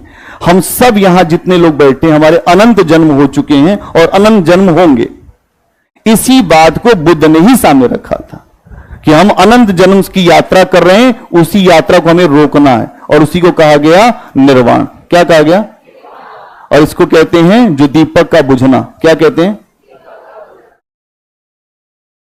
अब ये शब्द जितना आसान लग रहा है उतना शब्द आसान है नहीं। हर व्यक्ति यहां पे यही सोच रहा है कि बुद्ध बड़े हैं, कि महावीर बड़े हैं, कि जो ईसा मसीह बड़े हैं। ये सब एक ही तरह की बात करने वाले लोग हैं।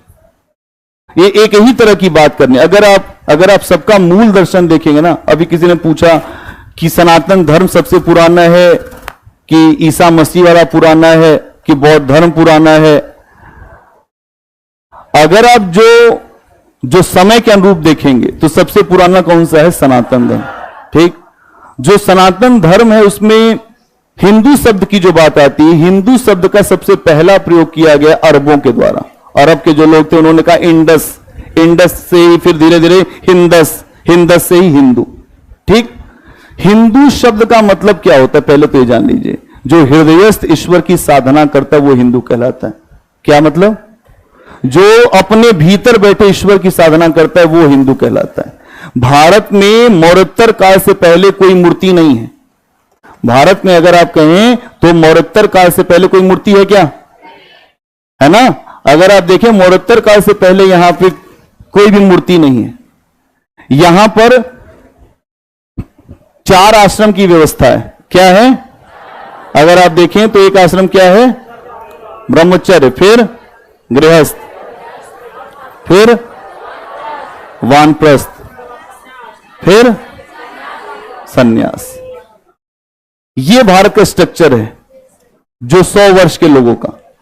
इस तरीके से लोग चलते थे। यहां पे कोई मंदिर स्ट्रक्चर नहीं था। मंदिर स्ट्रक्चर का जो प्रयोग हुआ भारत में वो धीरे धीरे आया और उन्हीं मंदिरों से ही बाद में हमारे यहां कर्मकांड भी बढ़े।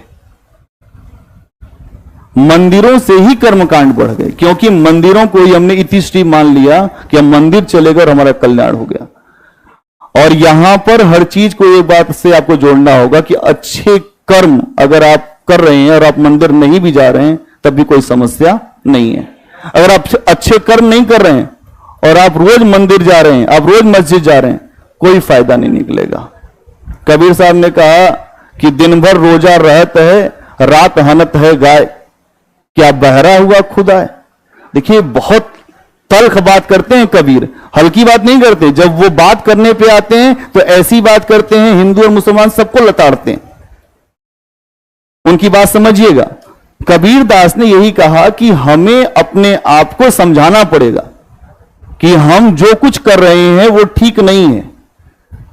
जो पुस्तक देखकर आपको अगर कोई ज्ञान बताए तो वो ज्ञान उतना ठीक नहीं होगा। जो अनुभव से बताएगा वो ज्ञान ज्यादा बेहतर होगा, है ना? अनुभव आधारित ज्ञान की बात करते हैं कबीर। कबीर कहते हैं तू कहता कागज की लेखी, मैं कहता आखन की देखी। तू कहता और मैं कहता तो मेरा तेरा मनवा कैसे एक होई रे। मेरा और तुम्हारा मन कैसे एक होगा। अशिक्षित व्यक्ति हैं कबीर। अगर आप देखेंगे तो आज के समय में सबसे उन्हीं के ऊपर रिसर्च हो रही जेएनयू में। आप चले जाइए, सबसे ज्यादा रिसर्च किस पे? कबीर पे। क्यों भाई? अशिक्षित व्यक्ति पर रिसर्च। अनुभव की बात करते हैं। अनुभव तलफे बिनु बालम मोर जिया। देखिए बड़ा अच्छा पद उनका, तलफे बिनु बालम मोर जिया, दिन नहीं चैन रात नहीं निंदिया, तलप तलप के भोर किया। मतलब कबीर को याद है किसी की और वो याद इतनी ज्यादा है कि पूरी रात जगते रहते हैं। अब ये याद, एक तो याद होती इसी दुनिया की याद और एक याद होती ऊपर वाले की। ऊपर वाले की हो गई तो फिर अलग बात है, यहां हो गई तो फिर इससे आपको दुख भी मिलेगा। सुख और दुख की कहानी चलती रहती है। तो यहां हमें समझना है कि आप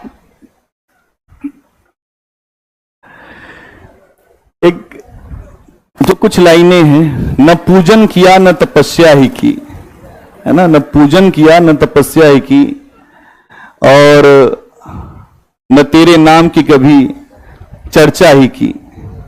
कभी कुछ किया तो है नहीं। अब जो समय आ गया तो आपके नाम की चर्चा हो रही है। तो नशा क्या है इस दुनिया में? मैंने इसके पहले भी आपको बताया है। बहुत सारे नशे हैं इस दुनिया में, हर तरह के नशे हैं। आपके ऊपर डिपेंड करता है कि आप किस नशे में जाते हैं।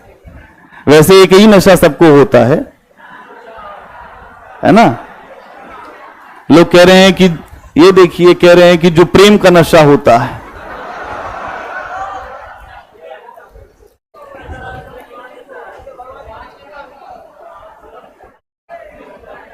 देखो क्या नशा है।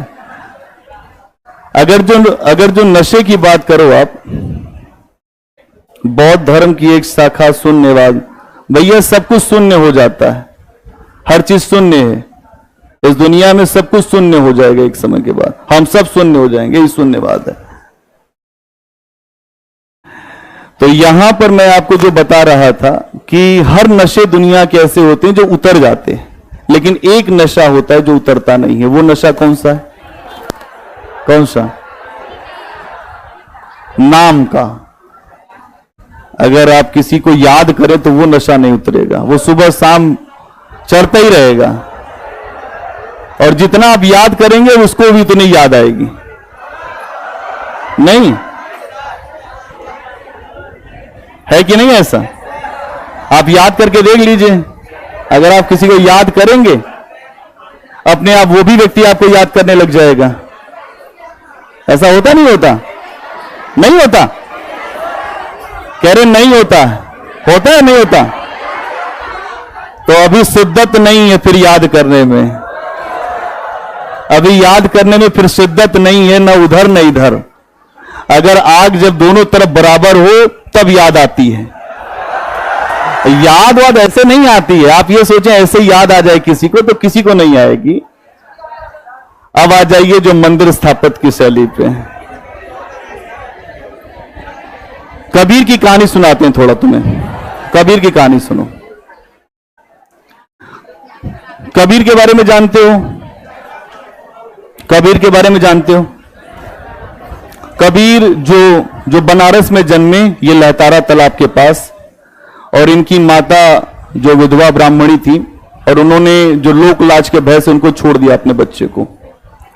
और बाद में अगर आप देखेंगे तो कबीर इस भारतवर्ष के सबसे महान संत बने। लोग कहते हैं कि माता पिता की भूल का जो बच्चों पे कोई असर नहीं होता। अगर जो बच्चे अच्छे हो जाएं तो माता पिता चाहे जितनी खराब पोजीशन में, उसका कोई असर नहीं पड़ेगा, लेकिन जो बच्चे को अच्छा होना पड़ेगा। कबीर के साथ यही रहा। उनका जो लालन पालन हुआ एक मुस्लिम परिवार में हुआ, जो नीरू और नीमा ने पाला, वो जुलाहा का काम करते थे वो लोग। और जब उनका नाम जब रखने की बात आई कि इनका नाम रखा जाए, तो कुरान शरीफ खोला गया और उसमें से एक ही नाम निकलता था, कबीर। 7 बार जो पुस्तक खोली गई, होली पुस्तक, 7 बार एक ही नाम निकला, कबीर। कबीर का मतलब जानते हो क्या होता है? काया पर जिसकी विजय हो वो है कबीर। काया पर विजय, काया पर विजय होती है जिसको आप कहते हैं बुद्ध। यहां पे जो कबीर का मतलब यही होता है। कबीरा कबीरा क्या करे, शोधो सकल शरीर। कबीरा कबीरा क्या करे, शोधो सकल शरीर। आशा तृष्णा बस करे, सोई दास कबीर। नहीं समझ में आया? आशाओं को और अपनी इच्छाओं को जो कंट्रोल करेगा वही होगा कबीर। कबीर नहीं कहा ये। कबीर जब थोड़े से बड़े हुए तो उन्होंने हर धर्म के बारे में शिक्षा लिया, अर्जन किया, और आराध्य बनाया राम को। और जब राम को आराध्य बनाया तो राम के नाम पर बड़ी लड़ाई हो रही थी। तो उन्होंने कहा कि मेरे राम जो हैं वो इस दुनिया से अलग हैं, मेरे राम इस दुनिया से अलग हैं, और वो हर व्यक्ति का कल्याण करते हैं। वो ऐसे नहीं है कि केवल जो हिंदुओं का कल्याण करेंगे, ऐसे राम है कि जो हर जगह सबका कल्याण करेंगे। कबीर का यह मानना था। और जब यह विचारधारा कबीर की आगे बढ़ने लगी तो सिकंदर लोदी नाराज हो गया कबीर से। कौन नाराज हो गया? उसने कहा कि ऐसा है कि ये तो बहुत ज्यादा बोल रहा है। हाथी के सामने डलवा दिया कबीर को। हाथी ने ही मारने से मना कर दिया, अपना पैर हटा लिया। आप समझिए कि कबीर की क्या स्थिति रही होगी। कबीर के बारे में बहुत सारी बातें फैली हुई हैं। कबीर हिंदू धर्म और जो मुस्लिम धर्म, वो दोनों की परंपराओं को समझते थे, दोनों ही परंपराओं को जानते थे। उन्होंने कहा कि इन दोनों ही धर्म के लोगों में जो ऊपर का वर्ग है, जो कर्मकांड करता है, उसके वजह से समस्या है। नहीं तो यहां के जो लोग हैं वो सब अच्छे, कोई खराब नहीं है। उनका यही मानना था कि अगर हमारा मन अच्छा है तो हम दुनिया में हर काम कर सकते हैं। छोटे से छोटा काम भी हम करें तो हमें संतुष्टि होगी। लेकिन अगर हमारा जो मन अच्छा नहीं है तो आप चाहे जितना ऊपर का काम कर लें, आप अपने जीवन में कोई संतुष्ट नहीं हो सकते। यह शिक्षा मिलती है कबीर से। कबीर कहते हैं कि हर चीज आप कर सकते हो। हमन दीवाना हमन को होशियारी क्या, कहते हैं कबीर, हमन दीवाना हमन को होशियारी क्या, रहे इस जग में नहीं तो इस दुनिया से यारी क्या, रहे जग में नहीं तो इस दुनिया से यारी क्या। मतलब यहां उनका यह कहना है कि इस दुनिया में हम रहेंगे अपनी शर्तों पर, आपकी शर्तों पे नहीं रहेंगे। आप जो बताओगे वो नहीं चलेगा, हम जो बताएंगे वो चलेगा, अनुभव के आधार पे चलेगा। पानी बिच नीम प्यासी मोहि सुन सुन आवत हासी। कबीर कहते हैं कि इस जगत में मैं हर जगह देखता हूं कि मुझे हंसी आती है। लोग अपने हिसाब से चलते, मैं अपने हिसाब से देखता हूं। कबीर का अनुभव, कबीर का जो दृष्टिकोण अगर आप देखेंगे तो बहुत शानदार है। और आज के समय में कबीर की बहुत ज्यादा प्रासंगिकता है, क्योंकि हिंदू मुस्लिम ये जितने भी जो धर्म के विवाद हो रहे हैं, इन विवादों का समाधान उनके पास है। कबीरा खड़ा बाजार में लिया लुकाठी हाथ, जो घर जा रे आपना सो चले हमारे साथ। अगर आप इस बात को समझेंगे, अगर उनके साथ वही चल पाएगा जो पुरानी परंपराओं को छोड़ देगा, जो खराब मर्यादाओं को छोड़ देगा, वो कबीर के साथ चल सकता है। हर व्यक्ति नहीं चल सकता। ठीक है, आ जाओ थोड़ा मंदिर निर्माण पे बात करें और काम खत्म करते हैं। क्या मंदिर निर्माण की शैलियां, जो 3 शैली मंदिर निर्माण की है ना, नागर शैली, ठीक है, जो द्रविड़ शैली और ठीक है।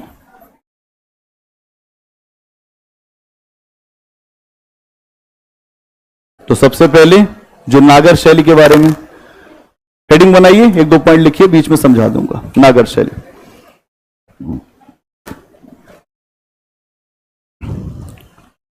इसमें लिखिए नागर शैली। इस शैली के मंदिर, इस शैली के मंदिर, इस शैली के मंदिर उत्तर भारत में मिलते हैं।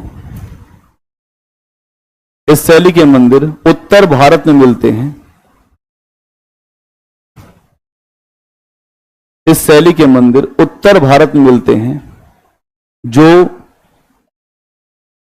हिमालय से लेकर, जो हिमालय से लेकर विंध्याचल पर्वत तक हमें दिखाई देते हैं।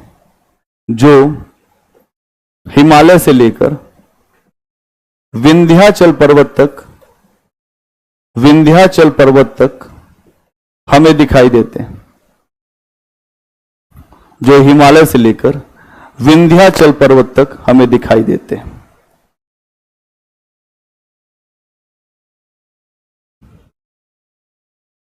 उसमें लिखिए, यह मंदिर एक चबूतरे पर बनता है। यह मंदिर एक चबूतरे पर बनता है। यह मंदिर एक चबूतरे पर बनता है,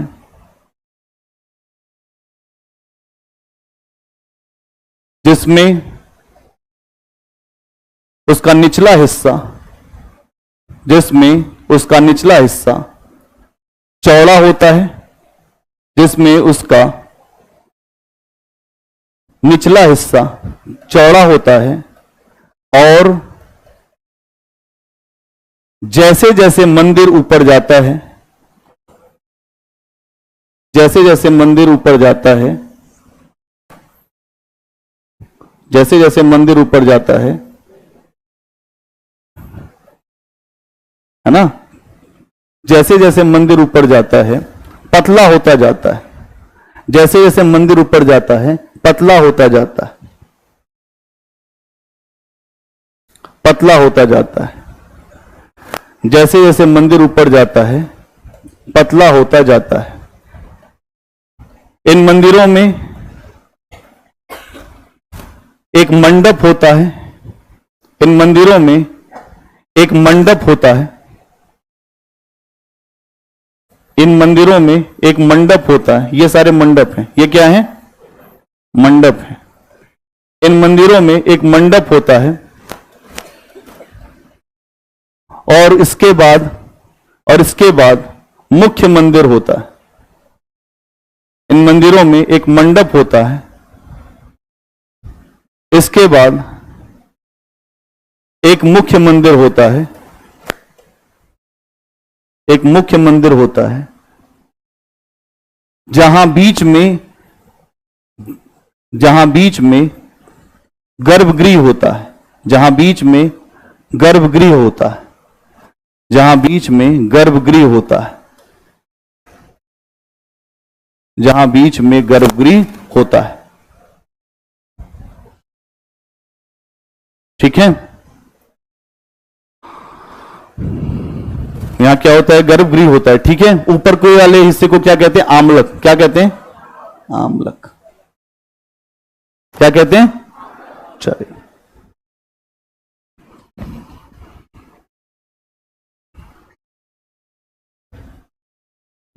अगला पॉइंट बनाइए। इन मंदिरों में जो मंडप की संरचना बनाई जाती है, इन मंदिरों में जो मंडप की संरचना बनाई जाती है, इन मंदिरों में जो मंडप की संरचना बनाई जाती है,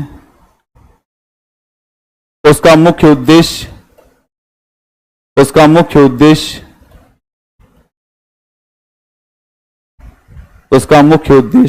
मुख्य मंदिर में भीड़ होने से रोकना है। उसका मुख्य उद्देश्य मुख्य मंदिर में भीड़ होने से रोकना है, भीड़ होने से रोकना है, भीड़ होने से रोकना है। अगला पॉइंट, मुख्य मंदिर के आसपास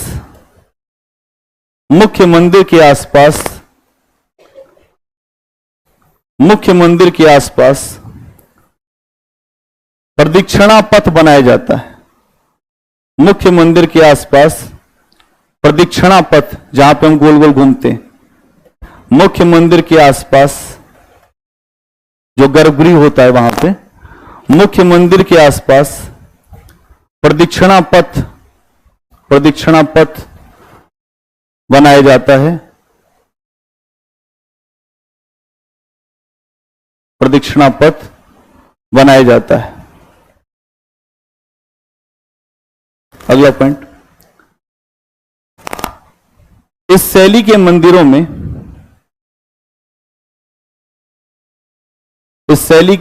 में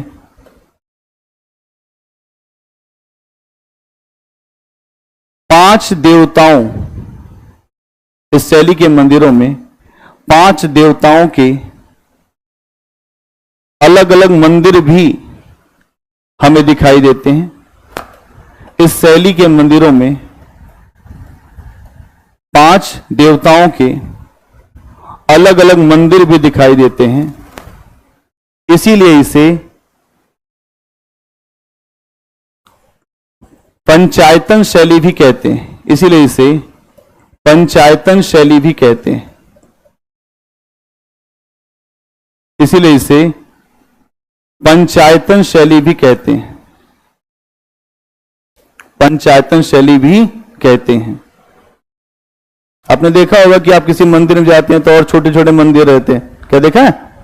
अलग अलग मंदिर रहते हैं ना। एक मंदिर में आप अंदर गए और भी मंदिर रहते हैं 4-5, इसीलिए इसको क्या कहते हैं? पंचायतन। ठीक है, पंचायतन शैली। अगला पॉइंट बनाइए, द्रविड़ शैली।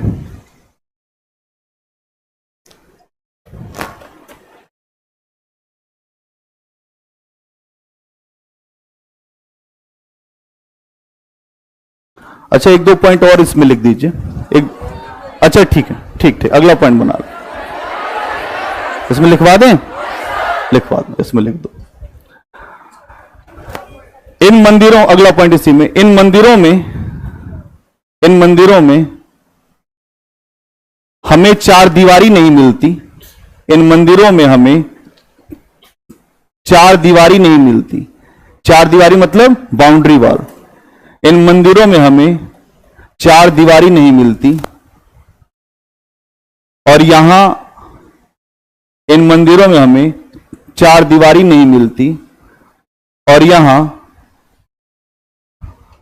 तालाब भी नहीं दिखाई देता है, और यहां तालाब भी नहीं दिखाई देता, तालाब भी नहीं दिखाई देता।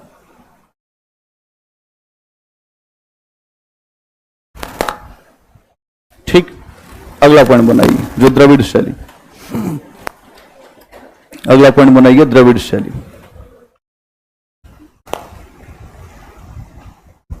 इस शैली के, द्रविड़ शैली, इस शैली के मंदिरों का विकास, इस शैली के मंदिरों का विकास, इस शैली के मंदिरों का विकास पल्लव और, इस शैली के मंदिरों का विकास पल्लव और, पल्लव शासक थे ना महेंद्र वर्मन, नरसिंह वर्मन, इस शैली के मंदिरों का विकास पल्लव और चोल शासकों के समय में हुआ, पल्लव और चोल शासकों के समय में हुआ। ये मंदिर हमें दक्षिण भारत में दिखाई देते हैं, ये मंदिर हमें दक्षिण भारत में दिखाई देते हैं, ये मंदिर हमें दक्षिण भारत में दिखाई देते हैं। इन मंदिरों की विशेषता विमान है, इन मंदिरों की विशेषता विमान है। क्या है?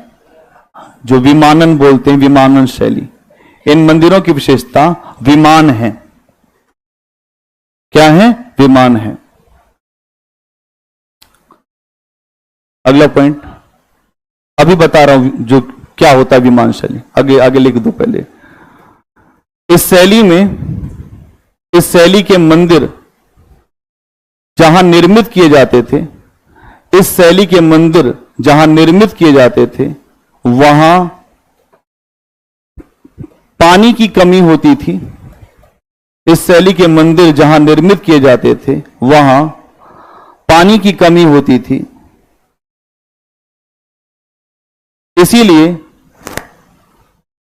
अधिकतर मंदिरों के प्रांगण में, इसीलिए अधिकतर मंदिरों के प्रांगण में तालाब मिलते हैं।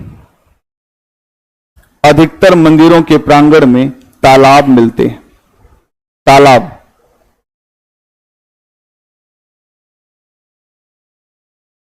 इसके अलावा इन मंदिरों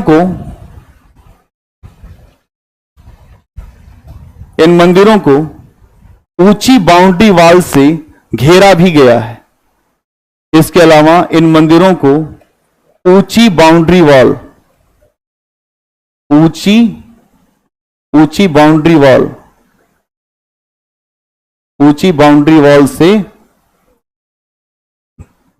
ऊंची बाउंड्री वॉल से घेरा भी गया है। और इसमें बड़े बड़े जो गेट लगाए गए, इसमें बड़े बड़े गेट लगाए गए हैं जिसको गोपुरम कहते हैं, जिसको गोपुरम कहते हैं, जिसको गोपुरम कहते हैं, जिसको गोपुरम कहते हैं, जिसको गोपुरम कहते हैं। क्या इतनी बात समझ में आई? अब यहां समझिएगा कि ये जो मंदिर बने हुए हैं, इन मंदिरों को अगर आप देखेंगे, इनका स्ट्रक्चर देखेंगे तो यहां पर छोटे छोटे इनके साथ, मंदिरों के साथ भी बहुत सारी चीजें ऐसे ऐसे करके बनी हुई है, ऐसे। इसको कहते हैं विमान। क्या कहते हैं? विमान। इसको क्या कहते हैं? विमान की तरह से ऐसे ये जो निकले रहते हैं यहां से, और इस पे बहुत सारी जो मूर्तियां बनी हुई हैं, इसको क्या कहते हैं? विमान शैली। क्या कहते हैं? विमान शैली। तो यहां समझना पड़ेगा कि जो दक्षिण भारत में मंदिर की शैली है उसको क्या कहते हैं? द्रविड़ शैली। और यहां पे जो मंदिरों का स्ट्रक्चर है, यहां पर अधिकतर आपने देखा है तालाब मिलेगा, मतलब ये पूरा मंदिर है तो ये स्ट्रक्चर यहां पे मिलेगा आपको। तालाब मिलेगा, फिर स्नान किए, फिर यहां से यहां आएंगे, पूरा यहां पे स्ट्रक्चर। फिर आपने अंदर घुसे तो एक गेट यहां मिल गया, एक गेट यहां मिल गया, अंदर घुसने के लिए भी गेट है, स्ट्रक्चर है पूरा। जो दक्षिण भारत के मंदिर है वहां स्ट्रक्चर है, खूब बड़े बड़े आपको गेट मिलेंगे, है ना। और यहां पे जो मंडप मिलेगा आपको, गर्भगृह यहां मिलेगा, और यहां भी आपको परिक्रमा वाला मार्ग मिलेगा। जैसे मंदिर होता है, आप सब मंदिर देख रखे हैं, तो मंदिरों में, यहां के मंदिरों की खास बात क्या है कि एक स्ट्रक्चर से जो है वो एक साथ किया गया होगा, और वहां पे अंदर ही सब कुछ होगा। तालाब होगा, स्नान करिए, फिर आपको वहां पे जो जो अलग अलग वो मिलेंगे, जो कमरे मिलेंगे, जो मंडप मिलेंगे, और वहां से आप अपने आ जाइए जो दर्शन करने के लिए मंदिर में। इस तरीके के स्ट्रक्चर आपको यहां पर दिखाई देगा। क्या समझ में आया द्रविड़ शैली में? क्या समझ में आ गया सबको? अब एक बात यहां समझिएगा कि यहां जब अंदर जाते हैं आप ना, जो गर्भगृह में, तो यहां पर आपको मूर्ति मिलती है यक्ष और यक्षिणी की। किसकी? यक्ष और यक्षिणी की मूर्ति मिलती है। यक्ष और यक्षिणी की मूर्ति मिलती है कहां पर? जब हम आते हैं यहां, ये मान लीजिए कि ये क्या है? गर्भगृह है। क्या है? गर्भगृह। तो यहां पर हम आए, तो यहां अंदर आ रहे हैं, तो यहां पे मूर्ति किसकी मिलेगी? यक्ष और यक्षिणी की। यक्ष और यक्षिणी की मूर्ति आपको दिखाई देगी, ठीक है। और यहां पे ये जो मंदिर है, यहां पर ये आकृति आपको मिलेगी। इसको क्या कहते हैं? जो सीढ़ी नुमा आकृति। क्या कहेंगे? और इसी को कहते हैं जो विमान। ये जो सीढ़ी नुमा आकृति, आपको ऐसे लगेगा कि आप यहां से ऐसे से ऊपर चढ़ सकते हैं। इस तरह की आकृति आपको पूरी दिखेगी जो द्रविड़ शैली की मंदिरों में। क्या क्लियर है सबको? क्या क्लियर है? अगला पॉइंट बने बेसर शैली। बेसर शैली,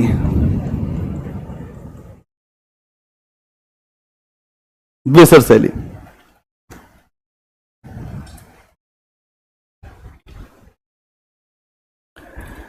इस शैली के मंदिर नागर और द्रविड़ शैली के मिश्रण होते हैं। इस शैली के मंदिर नागर और द्रविड़ शैली के मिश्रण होते हैं। इस शैली के मंदिर नागर और द्रविड़ शैली के, नागर और द्रविड़ शैली के मिश्रण होते हैं। नागर और द्रविड़ शैली के मिश्रण होते हैं।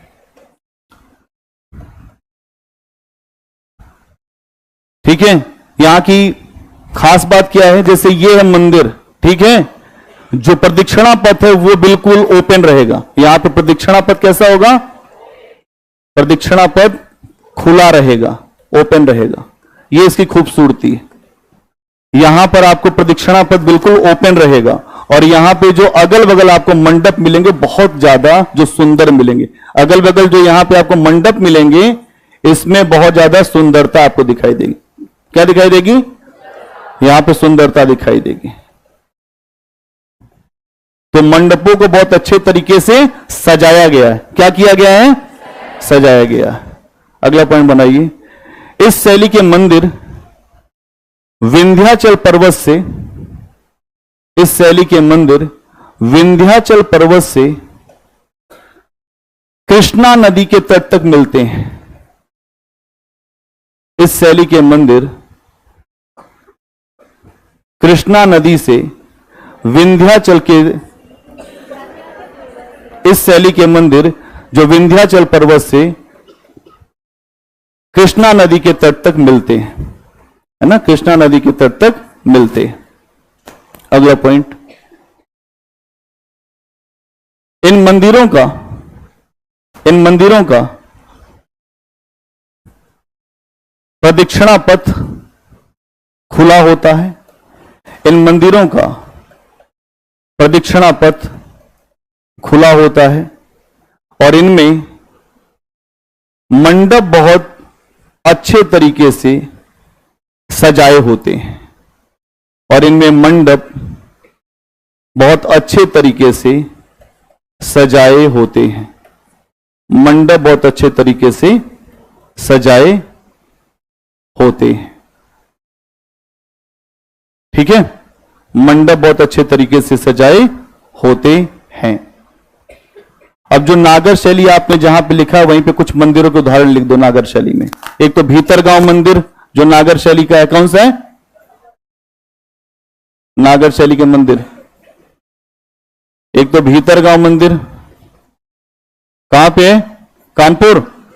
कहां पे? कानपुर। भीतरगांव मंदिर,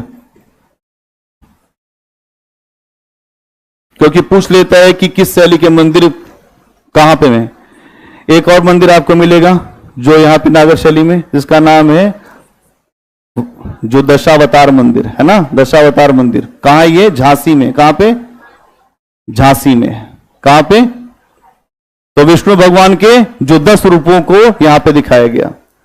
इसके अलावा एक मंदिर मिलता है लक्ष्मणपुर। कौन सा मंदिर? लक्ष्मण मंदिर। कौन सा?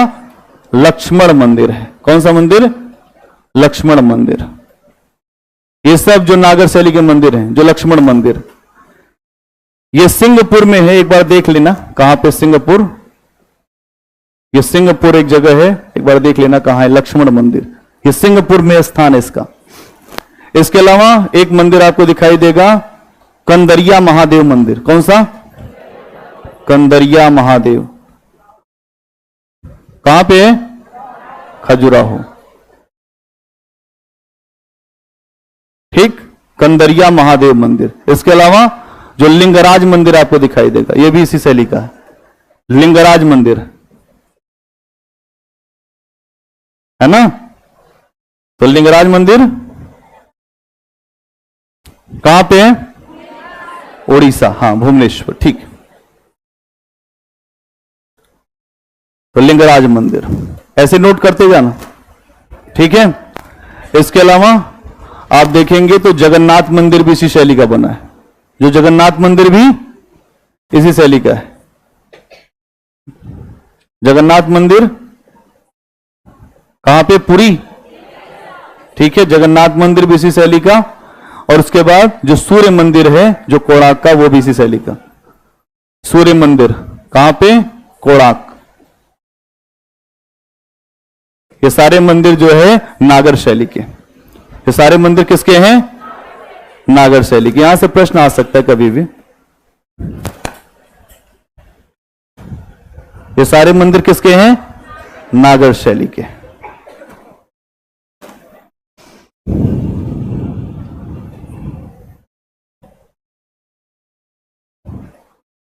इसके बाद कौन सा शैली? जो द्रविड़ शैली, जो द्रविड़ शैली के मंदिर। बताओ कौन कौन से मंदिर हैं? एक तो बृहदेश्वर मंदिर आपको दिखेगा, है ना। कौन सा? कहां पे? और इसके अलावा आपको दिखाई देगा जो महाबलीपुरम के रथ मंदिर है ना, महाबलीपुरम, महाबलीपुरम के रथ मंदिर। आज यहां से जब आप जाएंगे घर पे तो और भी कुछ मंदिरों के नाम इसी में नोट कर देना, ठीक है। जितने नाम मैं नोट करा रहा हूं और भी नाम आप नोट कर देना इसी में। इसके अलावा एक आपको मिलेगा जो गंगई चोड़, जो गंगई कोट चोलपुरम, गंगई कोट चोलपुरम,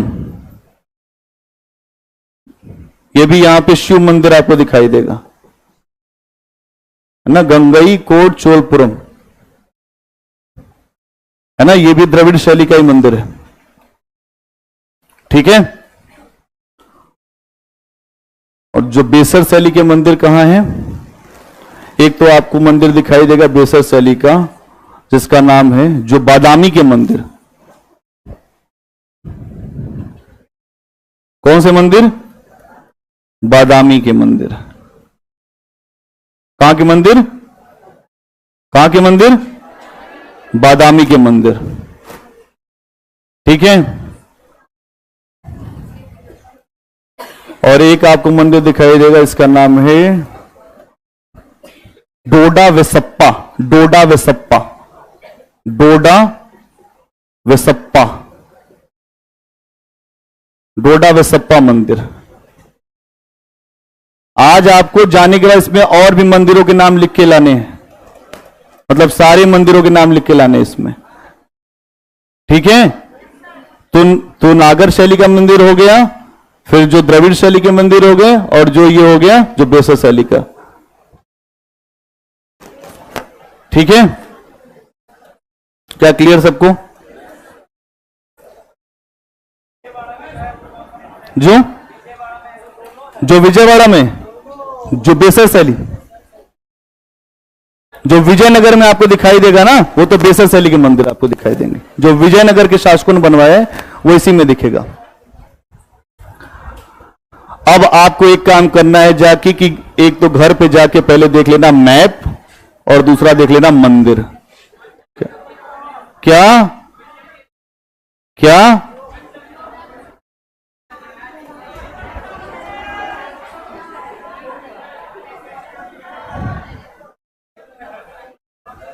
क्या कह रहे हैं? अच्छा, हम इधर आ जाएं।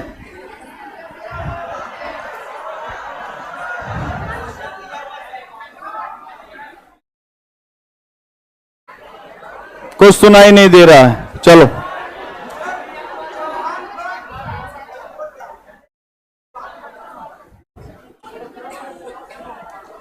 आ जाओ आ जाओ आ जाओ।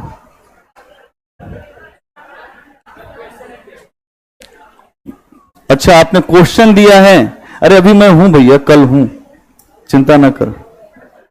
अच्छा, इसीलिए बोल रहे थे कि आपने क्वेश्चन दिया है, अभी दिया है? अरे तो अभी कहां चेक होगा यार, आज मिले। अच्छा, क्या क्वेश्चन है आपका? ये क्वेश्चन है, ये है, चलो। हाँ, चल। कल्हण इनका प्रश्न है कि कल्हण ने राजतरंगिणी लिखा तो वो क्यों इतना जो निरपेक्ष होकर लिख पाया। इतिहास लेखन का विषय जो होता है वो वस्तुनिष्ठता से जुड़ा हुआ है। किससे जुड़ा हुआ है? वस्तुनिष्ठता का मतलब होता है कि हम एक जगह स्थिर होकर लिखें, और भारत में इतिहास लेखन का जो भी प्रयास हुआ है उसमें वस्तुनिष्ठता का ध्यान नहीं दिया गया है। कल्हण की राजतरंगिणी में पहली बार ऐसा प्रयास हुआ कि वस्तुनिष्ठता को ध्यान में रख इतिहास लेखन किया गया है। ये हमेशा जो व्यक्ति पर डिपेंड करता है जो इतिहास लेखन कर रहा है। इतिहास लेखन में सबसे पहली बात यही मानी जाती है कि अच्छा इतिहास लेखक वही होगा जो वस्तुनिष्ठता का ध्यान रखेगा और निरपेक्ष होकर लिखेगा। जब भी कोई व्यक्ति अपने शासक का दबाव उतना नहीं मानेगा तो वो वस्तुनिष्ठ होकर जो लिख सकता है। अगर कोई व्यक्ति अपने शासक का दबाव अधिक मानेगा तो वो वस्तुनिष्ठ होकर नहीं लिख पाएगा। कल्हण की राजतरंगिणी के ऊपर इसीलिए आपको एक बात समझ में आएगी कि ये किसी एक शासक के वंश के बारे में नहीं लिख रहा है, ये अलग अलग वंशों के बारे में लिख रहा है। तो इसने इतिहास का एक जो परफेक्ट नजरिया सामने रखा है जो इसके व्यक्तित्व के कारण है, ना कि जो शासक के कारण।